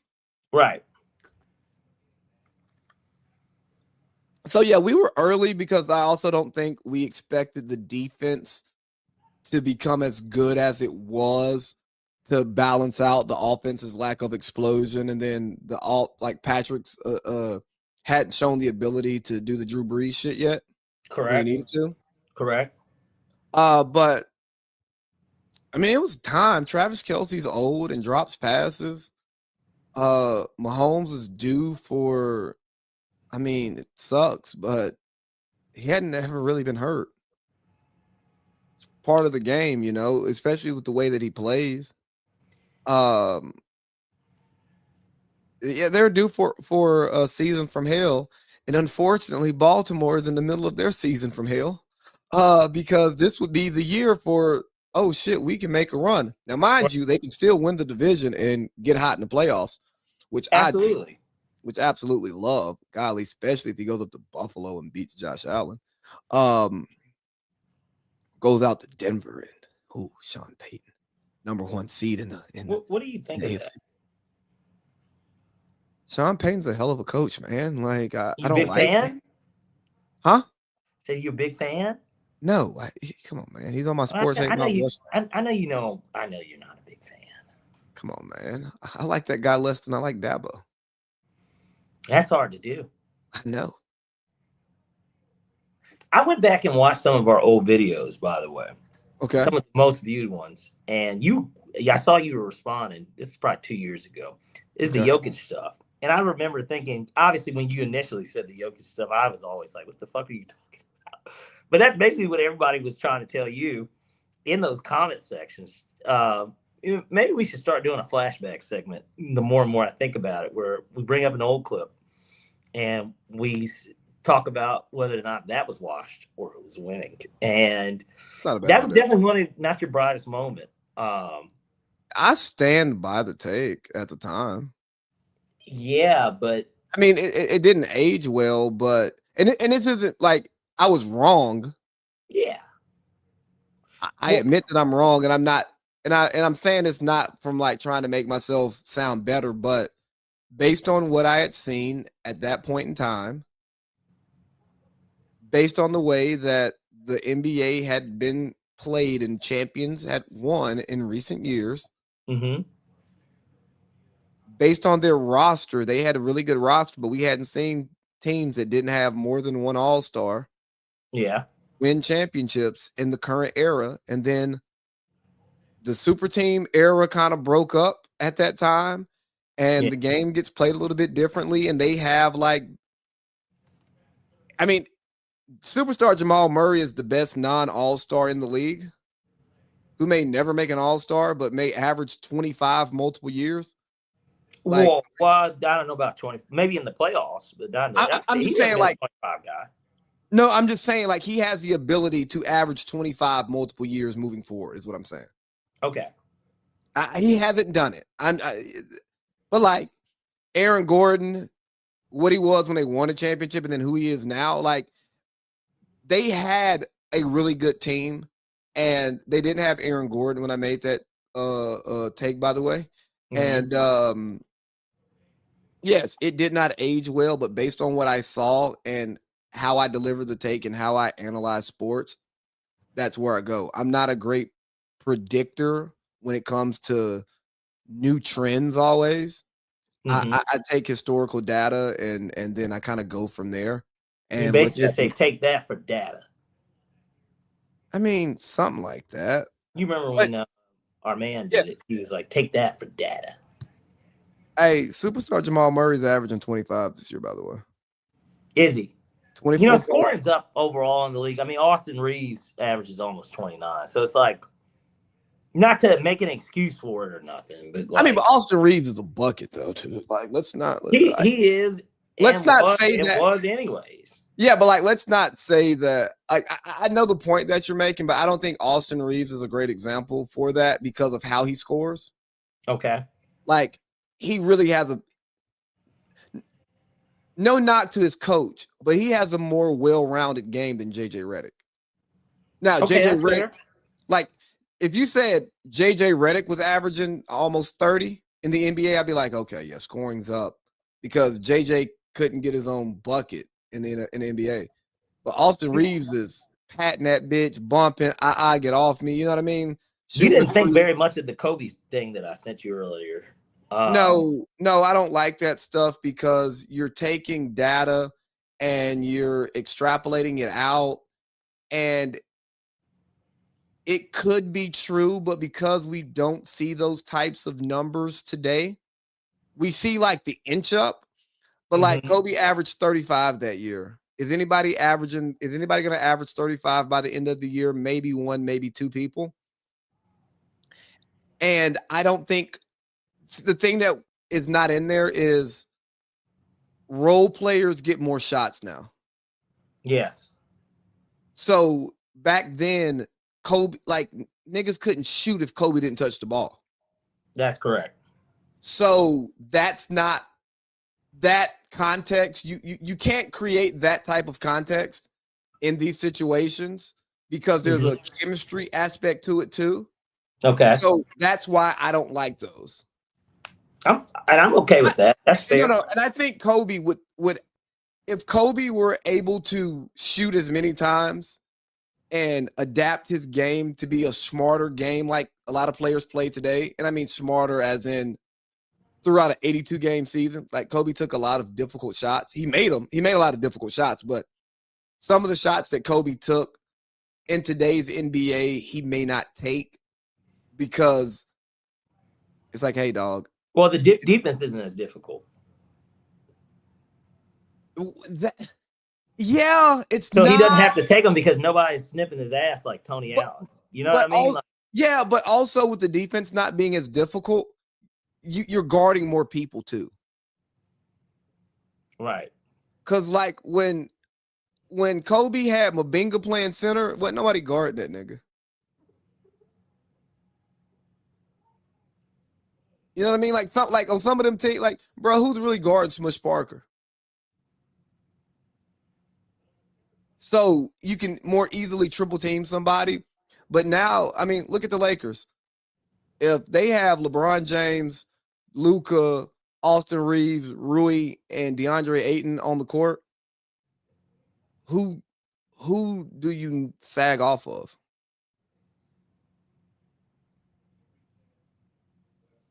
So it's just different. And yes, more skilled players in the more league. More skilled players, but also players getting more opportunities to use their skill.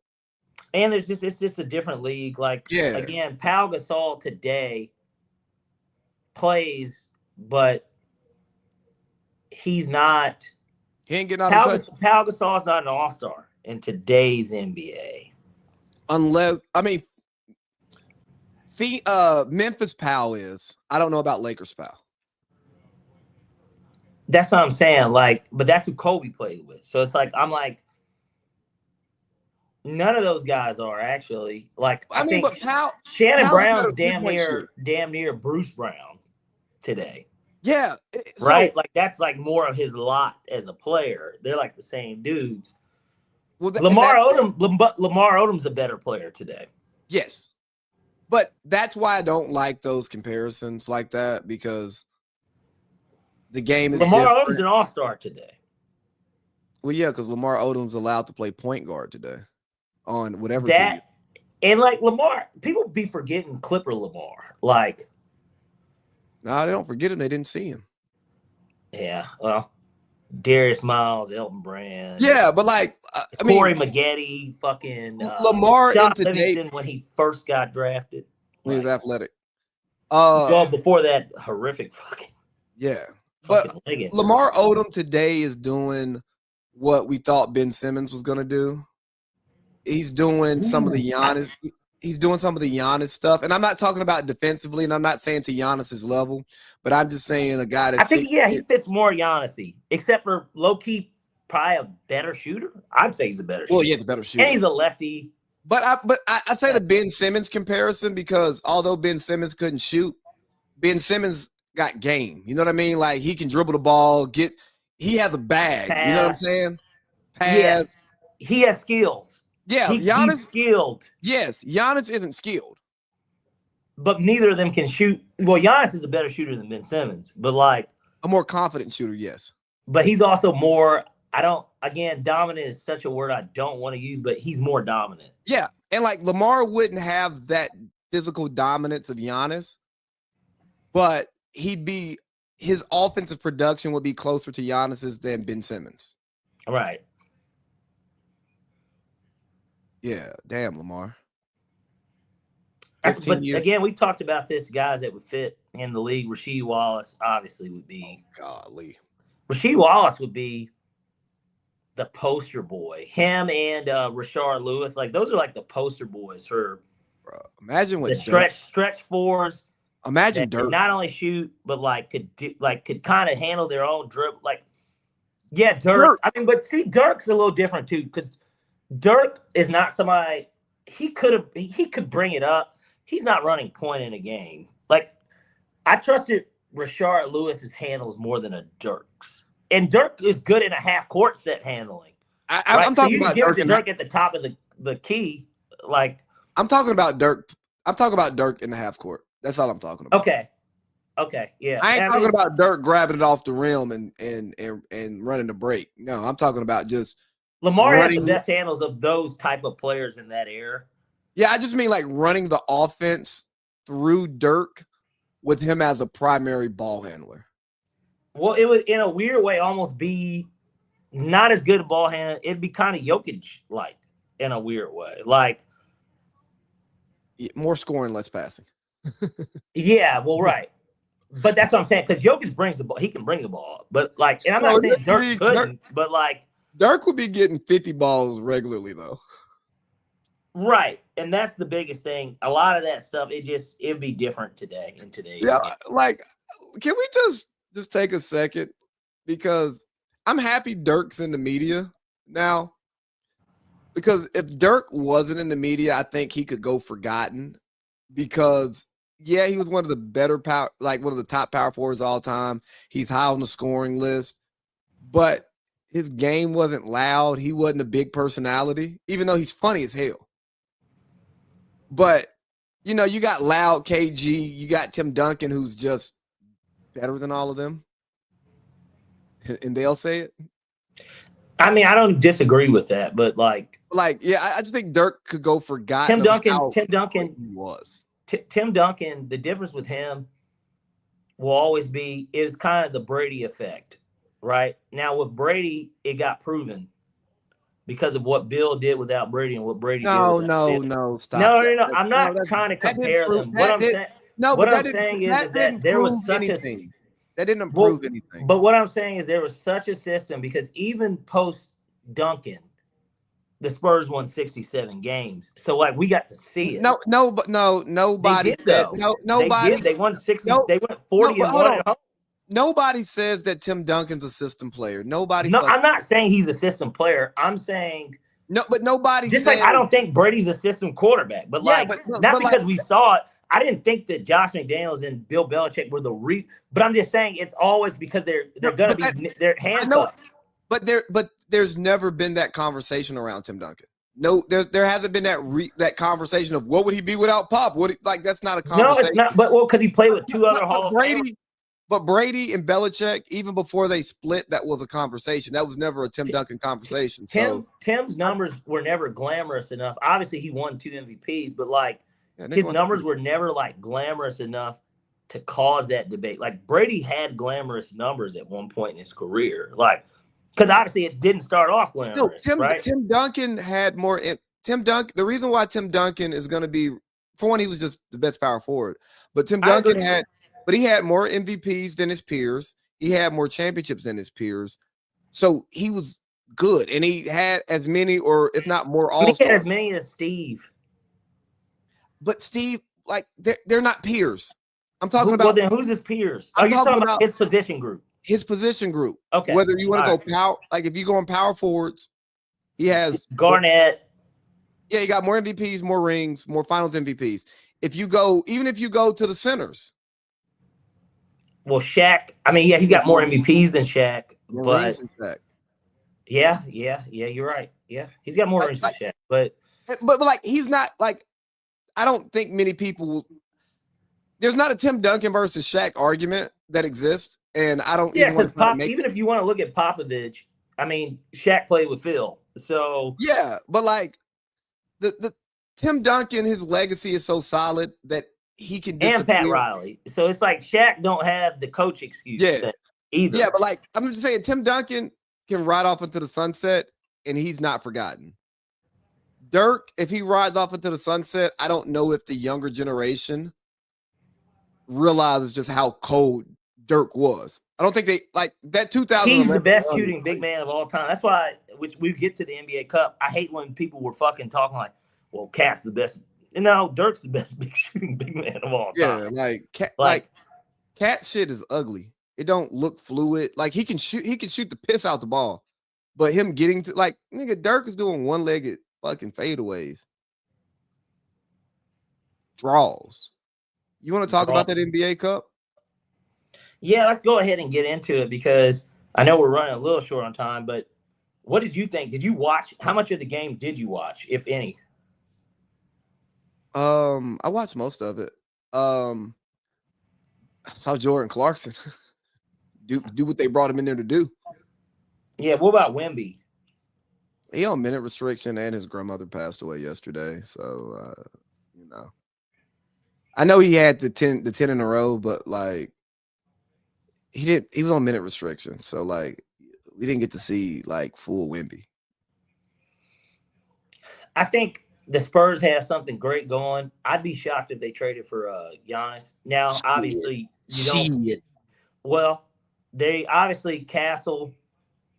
I think Castle is who they would want more than Harper. No, bro, you're getting. If not both, low you're key. Getting, no. You're gonna get their whole bench. You're getting Keldon. You're getting Vasil. You're getting one of those guards. And you're De'Aaron Fox is staying put. Or they might have to do it for money. You know what? No. If you do Vasil has a big enough contract. Like a 30. His is like 30. Yeah, so you could do Vasil, some Keldon Johnson, some Harrison Barnes, and Dylan Harper. I'm they're gonna want picks too. Yeah. I'm just talking about players like the picks. And then they're gonna send you Kuzma back to basically take Keldon Johnson's spot. And like, yeah, because they're gonna get off his money too. I'm sure. I don't know if he's on an expiring or not, but like that boy played some bad basketball, man. Kuzma ain't been the same without LeBron. Demi's a big fan of Kyle Kuzma. Why? She's attracted to him, but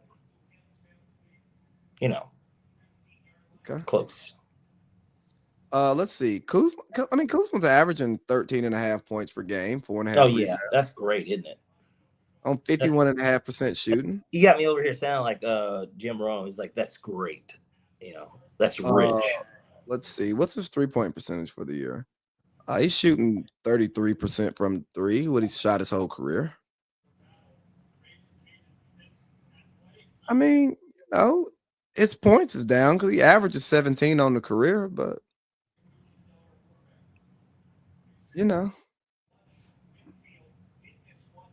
Why is Rudy Gobert in a basketball game with 2 minutes left and you're down 3? DPOY, man. Okay. Well, I don't know what that. Did Ant and Ja play? No, neither of them is playing. Okay. Now, here's the thing. I've got Gobert's under on the rebounds, and he's 1 away. And I'm like, well, why is Nas Reed not in?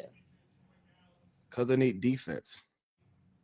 Against who? There's no Edie. So I don't know. Maybe I'm just confused with how the NBA works in terms of like spacing and like what does he provide offensively? Because defensively, yeah, maybe I guess when people go to the hole, but it's like we saw that Luka got that nigga dancing. You know, he'll have him standing still like a like the mannequin challenge for 1 second, and then he'll start fucking, Annie, are you okay? Michael Jackson style. Like it's, I don't know. I don't understand why he's on the floor. I wouldn't want Rudy Gobert on my roster. Yeah, well, Jaren Jackson just put one on him. Trey Ball? They still have Gobert, and they did put Naz Reid in. Damn, and Rudy got the fucking rebound. Fuck me. Fucking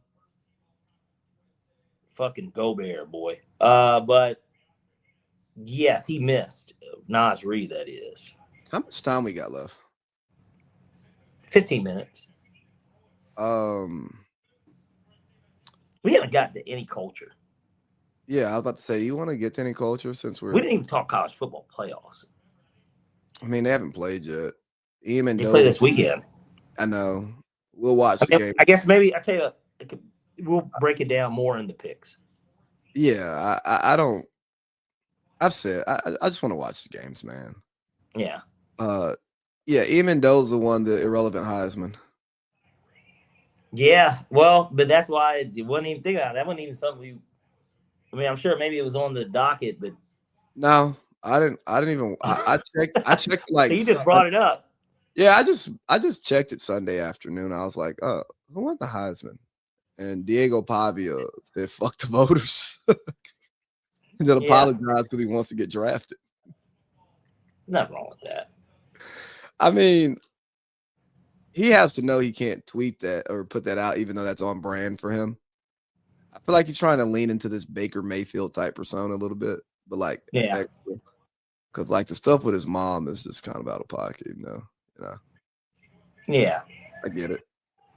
I'd go in her pocket if she allowed it. Yeah, they're gonna lose to Memphis, by the way. Minnesota is another team. Yeah, I know we'll get into Christmas Day slate next week, but boy, I don't know what to think of them. Who? I know there's no Ant-Man tonight, but like they honestly still shouldn't be losing to the Grizzlies without Ja either. Like, I mean, Ja ain't really doing shit though. I know, but it still is also like, should they be losing? Yeah, they may be a better team without Ja. Yeah, and they kept Rudy Gobert's bitch ass in for this, and now they're going to take him out because he can't shoot threes, and they're down 8 with 40 seconds. Apparently, Diego Pavia's mom is in her late 40s, early 50s. Oh, would you smang? I mean, if she expressed interest, I'd consider it. She bangs.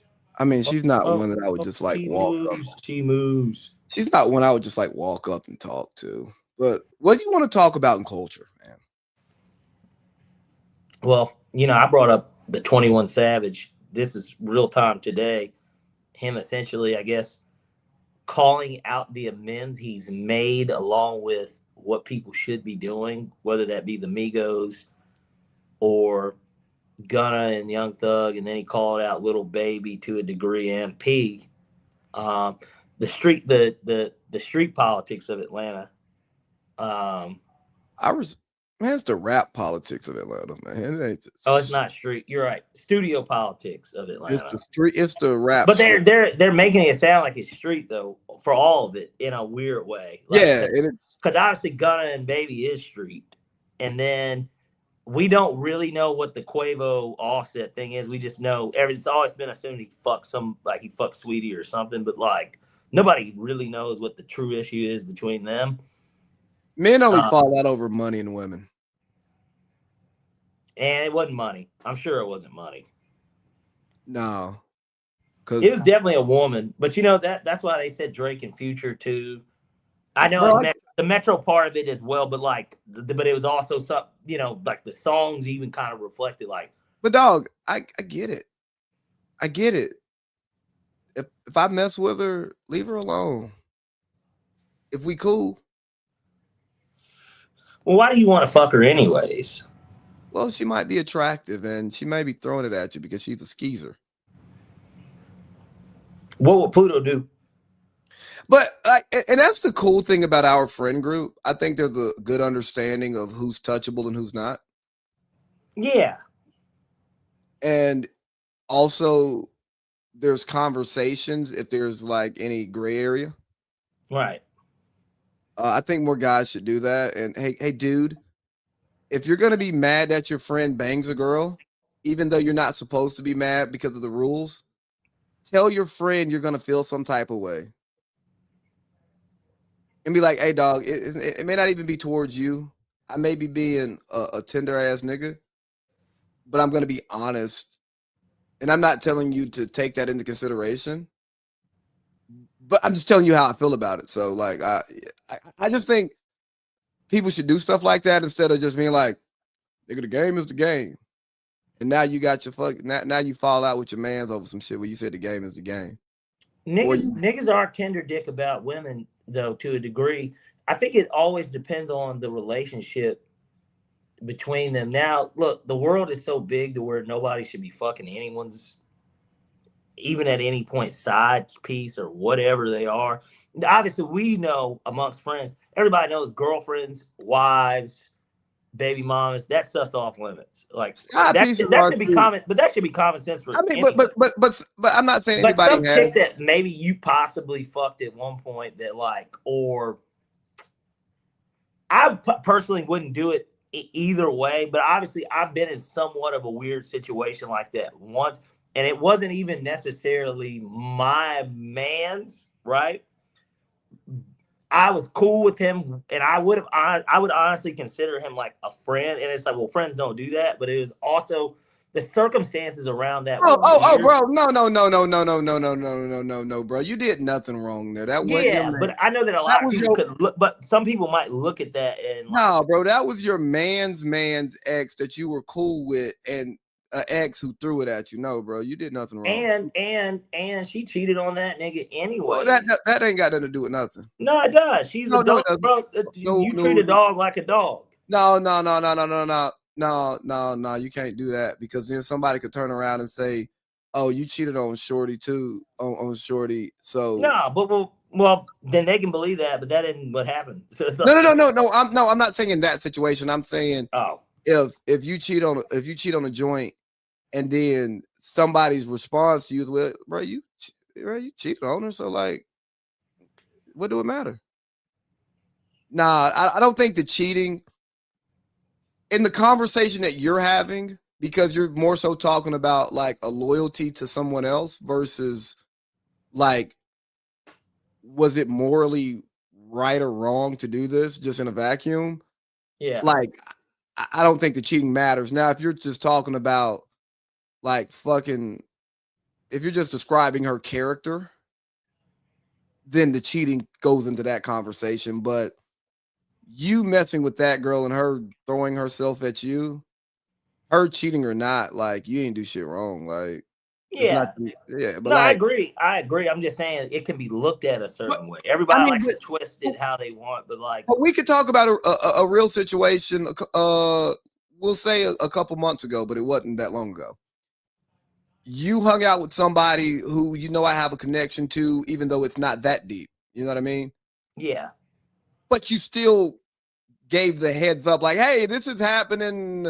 It ain't that. I'm just letting you know because I'm not a fuck nigga. Right. And I don't want it to look like I'm doing X, Y, Z, even though I know it's not that. And we should even have to have this conversation. But if it comes back to you that we were hanging out, that would just sound weird. Well, boy, and then the way that you painted this picture of what's Hey, let's not. No, we're not talking about anything. I'm just saying in general. Nobody knows what I'm talking about, but yeah. Yeah, that sounds like that's a heard through the grapevine all the way. Oh yeah, and which actually, I guess when we get off, I want to get into that a little bit deeper. But you want to update? Yeah, yeah. I mean, we got about 6 minutes here, but hold on. I think there was one thing I did want to like quickly like yell about. Go ahead. Yeah, because culture. I brought up 21. What was your culture? Oh, the Jasmine Crockett soundbite. Oh man. Like I think it's really important for me to respond to this soundbite out of context because I haven't listened to the whole thing and I understand that this is probably a right-wing page trying to push a certain narrative. Yeah. But I don't think putting these words together in any situation is ever okay. Okay. So here we go. Hold on. The question is. So I had to go around the country and educate people about what immigrants do for this country, or the fact that we are a country of immigrants. Right. The fact is, ain't none of y'all trying to go and farm right now. Okay, so I'm lying. Raise your hands. You're not. We done picking cotton. We are. You can't pay us enough to find a plantation. No, that's right. So I had to. All right, so Hey, you heard the nigga in the background. I know that's right. So that was Jasmine Crockett at 125th church anniversary speaking. Jasmine Crockett is an African American congresswoman representing Texas, and she was speaking to a black crowd. Okay, and that's the problem. You can't pay us enough to pick cotton. Do I want to pick cotton? No.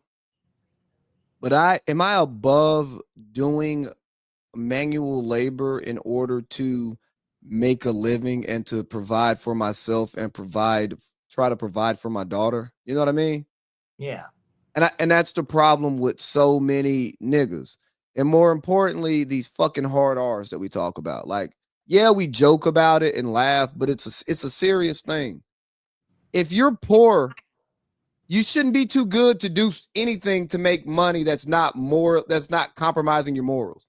And picking cotton, although there is a nasty history of black people picking cotton in this country, my nigga, if they're paying you a fair wage to go pick some cotton, go pick that cotton. Also, every immigrant that comes to this country is not a manual laborer who doesn't know shit about shit. Some immigrants come over here to go to fucking school. A lot of them are rich as fuck. Yes. Right there. I mean, let's get down to the brass tacks of it. But dog, I think about Cindy's family. You talk about immigrants, and then you want to talk about people who are American citizens who were once illegal immigrants, right? Her dad came over already having gone to school to do construction and like some architecture type shit, right? Like he can draw blueprints. Yeah, better opportunities. Anyway. Right. Yeah. But like, yes, he's a Hispanic working in construction, but he's not just driving a fucking nail into a goddamn wall. You know what I mean? Yeah. He's managing big projects. Yep. Her mom came over. Yes, she started off cleaning houses, but she did that to, put food on the table and pay her way through school. Mm-hmm. And now she's a fucking nurse. Mm-hmm. So don't misrepresent what black people should be doing if they're unskilled and uneducated and poor. But don't dim the light on the great contributions that immigrants have brought to this country. And an issue that I have with a lot of the loud black Democrat voices is that they only talk about the black side of everything. And if you're talking about America, I'm pro-black. But part of me being pro-black is understanding and appreciating the contributions of other groups. Because without those other groups, we can't coexist in a society, and you can't get the support behind the pro-black stuff you want to do if you can't get other people to buy into it who aren't black. Correct. But ladies and gentlemen, it is time for Parlay Pete College Football Playoff 666. I'll run through these quickly, but it also includes one bowl game that also. I know. I couldn't add bowl into that too. It's okay. I know we're gonna go over this minute. Well, you can 5 minutes is okay. Anyways, we'll start off with the hometown team. We got Kennesaw State versus Western Michigan. I have no idea the name of this bowl game, but Kennesaw State's the dog here, 10-2 off of a 2-10 season the season prior. Give me Kennesaw State to be fun with this. Obviously, there's been a huge turnaround there. They just extended their coach. I like them to beat a team from the MAC. So let's go Kennesaw State as a dog. Next, let's get into the real action. We've got Alabama at Oklahoma. So Oklahoma played Alabama earlier this year. Oklahoma did win that game in Tuscaloosa, if I'm not mistaken. I believe that game was in Tuscaloosa. This time it's in Oklahoma, out in Norman. I like Alabama to win. As bad as the showing was, the reality of the situation is that Kalen DeBoer kind of needs to win this game. And I don't think Oklahoma's got a pulse offensively. And so, to me, Alabama's got the better offense. I think Oklahoma has the better defense, but Alabama has proven that they can have a stout enough defense to stand up to these challenges on the road. They beat Georgia on the road. I expect them to do the same here. We're going to go with Alabama on the money line.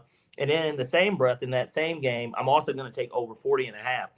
I was teetering between, wow, this game could be a 21-20 type, or 21-17 or a 2017 game, because realistically it really can be. But I think 40.5 is a little low. I like the over. Let's take over 40.5.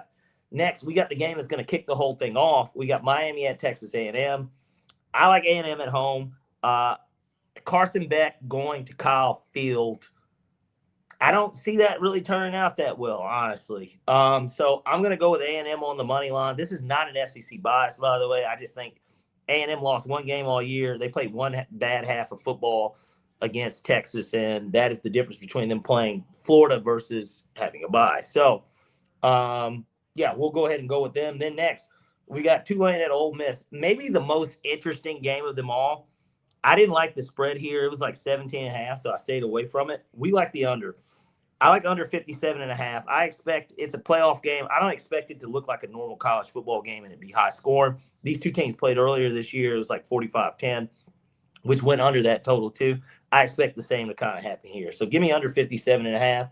And then finally, we've got James Madison at Oregon. Now, this is the one I do love. We're going to take Oregon minus 20.5. I got to watch James Madison at their conference championship game because, you know, that gives you a spotlight to kind of look at some of these teams.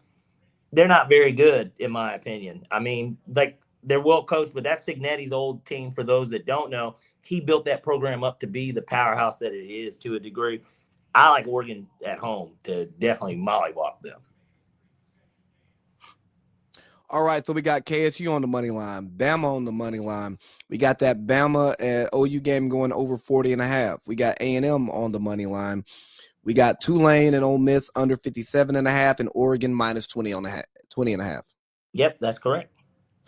Oh, ladies and gentlemen, it is time for Parlay Pete's NFL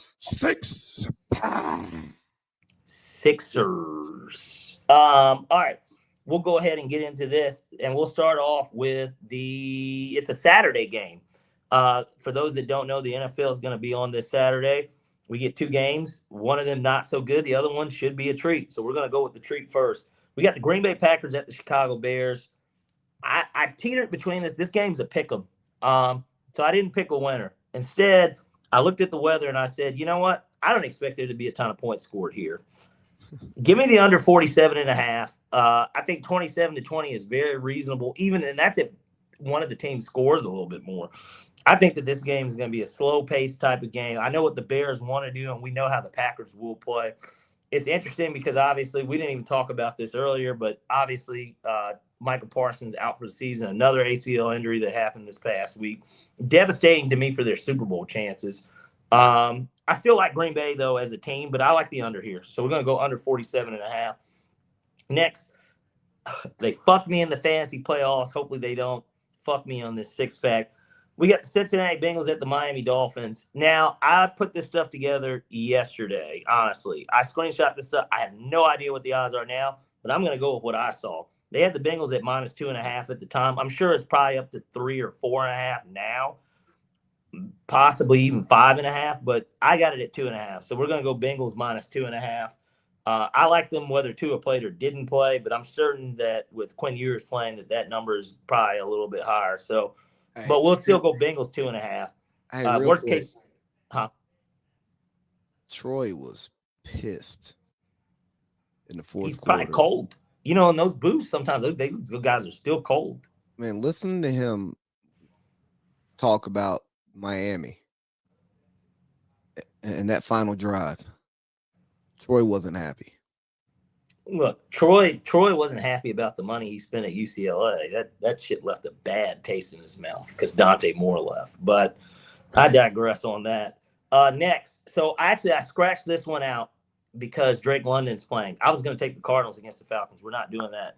We're just not going to touch a Falcons game. But I did like the Cardinals prior to that. But with Drake London playing, I'm not touching it. So I'm going to sub it out because there was another game I really liked. It's actually the game that's on tomorrow. Cincy minus 4.5 now. 4.5? Yeah. I still like that too. I mean, it doesn't matter. I still like that too. But either way, tomorrow's game, we got the St. Louis, LA Rams at the Seattle Seahawks. So there's no Devontae Adams. The Seahawks look kind of shaky against Old Man Rivers, in my opinion. So I watched a lot of that game. They still lost. Well, walk off 60-yarder. Yeah, but man, they did not look good. I think Sam Darnold's going to be an issue for them, but I don't think he will be tomorrow. He already played really, really bad against them in whatever week they played. He threw 4 interceptions, and they still almost had a chance to win that game. They missed the game-winning field goal. I like the Seahawks. It's a pick 'em in this game. I like Seattle at home. I think that they do get it done, and they take control of the top of the NFC, which could spell such bad news for the Rams. Plus, that would mean if the Rams won, they swept them. They're too competitive. They're both 10-3 teams. I don't think that they're better enough to the point where they sweep them. So give me Seattle on the money. Then next, we got Tampa Bay at Carolina. Obviously, we're familiar with both of these teams as they are NFC South foes. Tampa looks like they're reeling. Carolina can't beat the Saints. This thing is a shit bowl. But in the shit bowl, I like Tampa Bay. They are still just so much more talented, and I don't believe in Carolina. Give me Tampa minus 2.5. I really expect them to cover this spread. I think that's kind of light. Even on the road, and I get it. Like, they're just so much better than them overall. Bryce Young's not good. Yeah, that's what I'm saying. And I'll never understand. I'll lay the points happily against the Panthers anytime. Oh, I had a conversation today, and somebody was telling me how good Bryce Young was. I'm like, no, he's not. Yeah, at Alabama. And he was like, bro, he's better than he was last year. He's improving. I said, okay.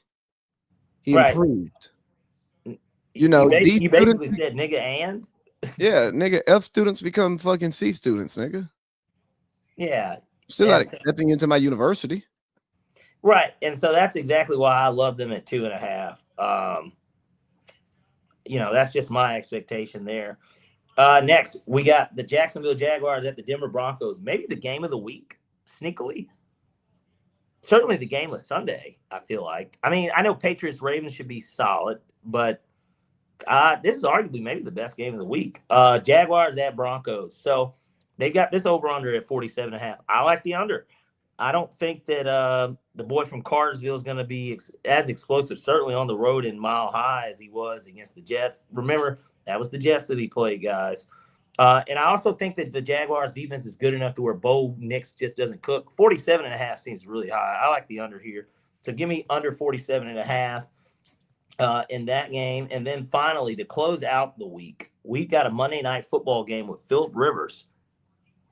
Wasn't on my bingo card in 2025, but we got the 49ers at the Colts. They're laying a lot of points with the Colts. And honestly, what I saw out of Phillip Rivers was it was an A-plus performance for circumstance, but even for normal quarterbacking, it was honestly a C+. So he wasn't bad. And the defense. You want to hear some context on that? Go ahead. So Zaire Franklin does 5:20 in the morning once a week. Mm-hmm.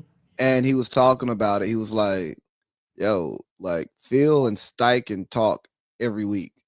And when they were with the Chargers, he was like, they created this offense. So like when Phillip showed up day one, he knew all the play, like he knew the whole playbook. There was just some verbiage that he didn't know that had changed, but conceptually, he knew the entire playbook. Yeah.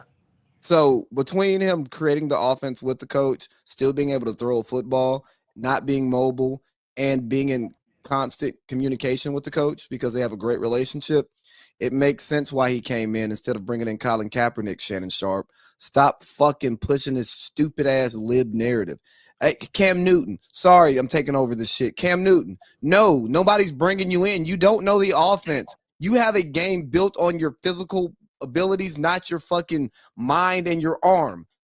We have to change too much shit for you. If AR-15 was a starter and got hurt, different conversation. But nigga, you don't know this offense. You haven't been in this locker room. And we need you to play immediately. Like this isn't a early in the season thing. This is we really need to win football games right now. Yeah, and will Steve even let you out of the deal? Ain't no telling. Okay, anyway, no telling. But for the pick itself, I like the Colts plus 7.5. I think that they're giving them a lot of points at home. That's a lot. Don't you think that's a lot? Yeah. A full fucking over a touchdown, low key. Like, that's a lot of points. So, yeah. The Colts are at home. I expect that crowd to be even more fired up. They still have a path to the playoffs. Give me the Colts plus 7.5 to finish this thing off. All right. So we got Green Bay at the Bears under 47.5. Cincy. We're taking. You took the Bengals at -2.5. That line. That's what they were at. So with the Ewers news, I still like the 4.5 too. But the Lions now at 4.5 according to ESPN Bet, and you'll take that. Or whoever ESPN gets their odds from. Seattle on the money line. Tampa Bay -2.5. Jags at Broncos under 47.5, and the Colts plus 7.5. Yeah, and I know that you like it. Or no, I like it, but I know that you love it. So that means it's time for Lee's 3. Lee's 3. Lee's 3. All right, so I'm gonna give college football a little bit more love than I usually would. Oregon -20.5. It's sweet. Pound it. I mean, pound it. All right. I'm out of town, thugging with my rounds. That type of pound. Yeah, absolutely. Give me Bama on the money line too. I'm happy Venables got into the playoffs because he bought himself two more years, maybe 3. Yeah, Cowherd was trying to fire him. When he should be worried about Kinky Link. But anyways, Bama, come on, man. Come on. And then my one NFL pick this week. Give me Tampa Bay -2.5. I really like Tampa Bay -2.5. I think that the offense you need it. is going to come out firing on all cylinders, and Baker, Emeka Egbuka, and Mike Evans are going to have a hell of a day. Yeah. You can pick up Cade Otton too. He's sitting out there. I wouldn't start him over Brock Bowers. Oh, well, yeah. Duh. Like the potential of what Brock Bowers can do. I supersedes even a great game from Cade Otton. Yeah, because I got like a 30 ball out of Brock Bowers one week. Yeah. And Parlay Pete, I'm gonna hang this up and call you. All right, let's do it. All right, dog. You have a good week now. Stay tastes good, people.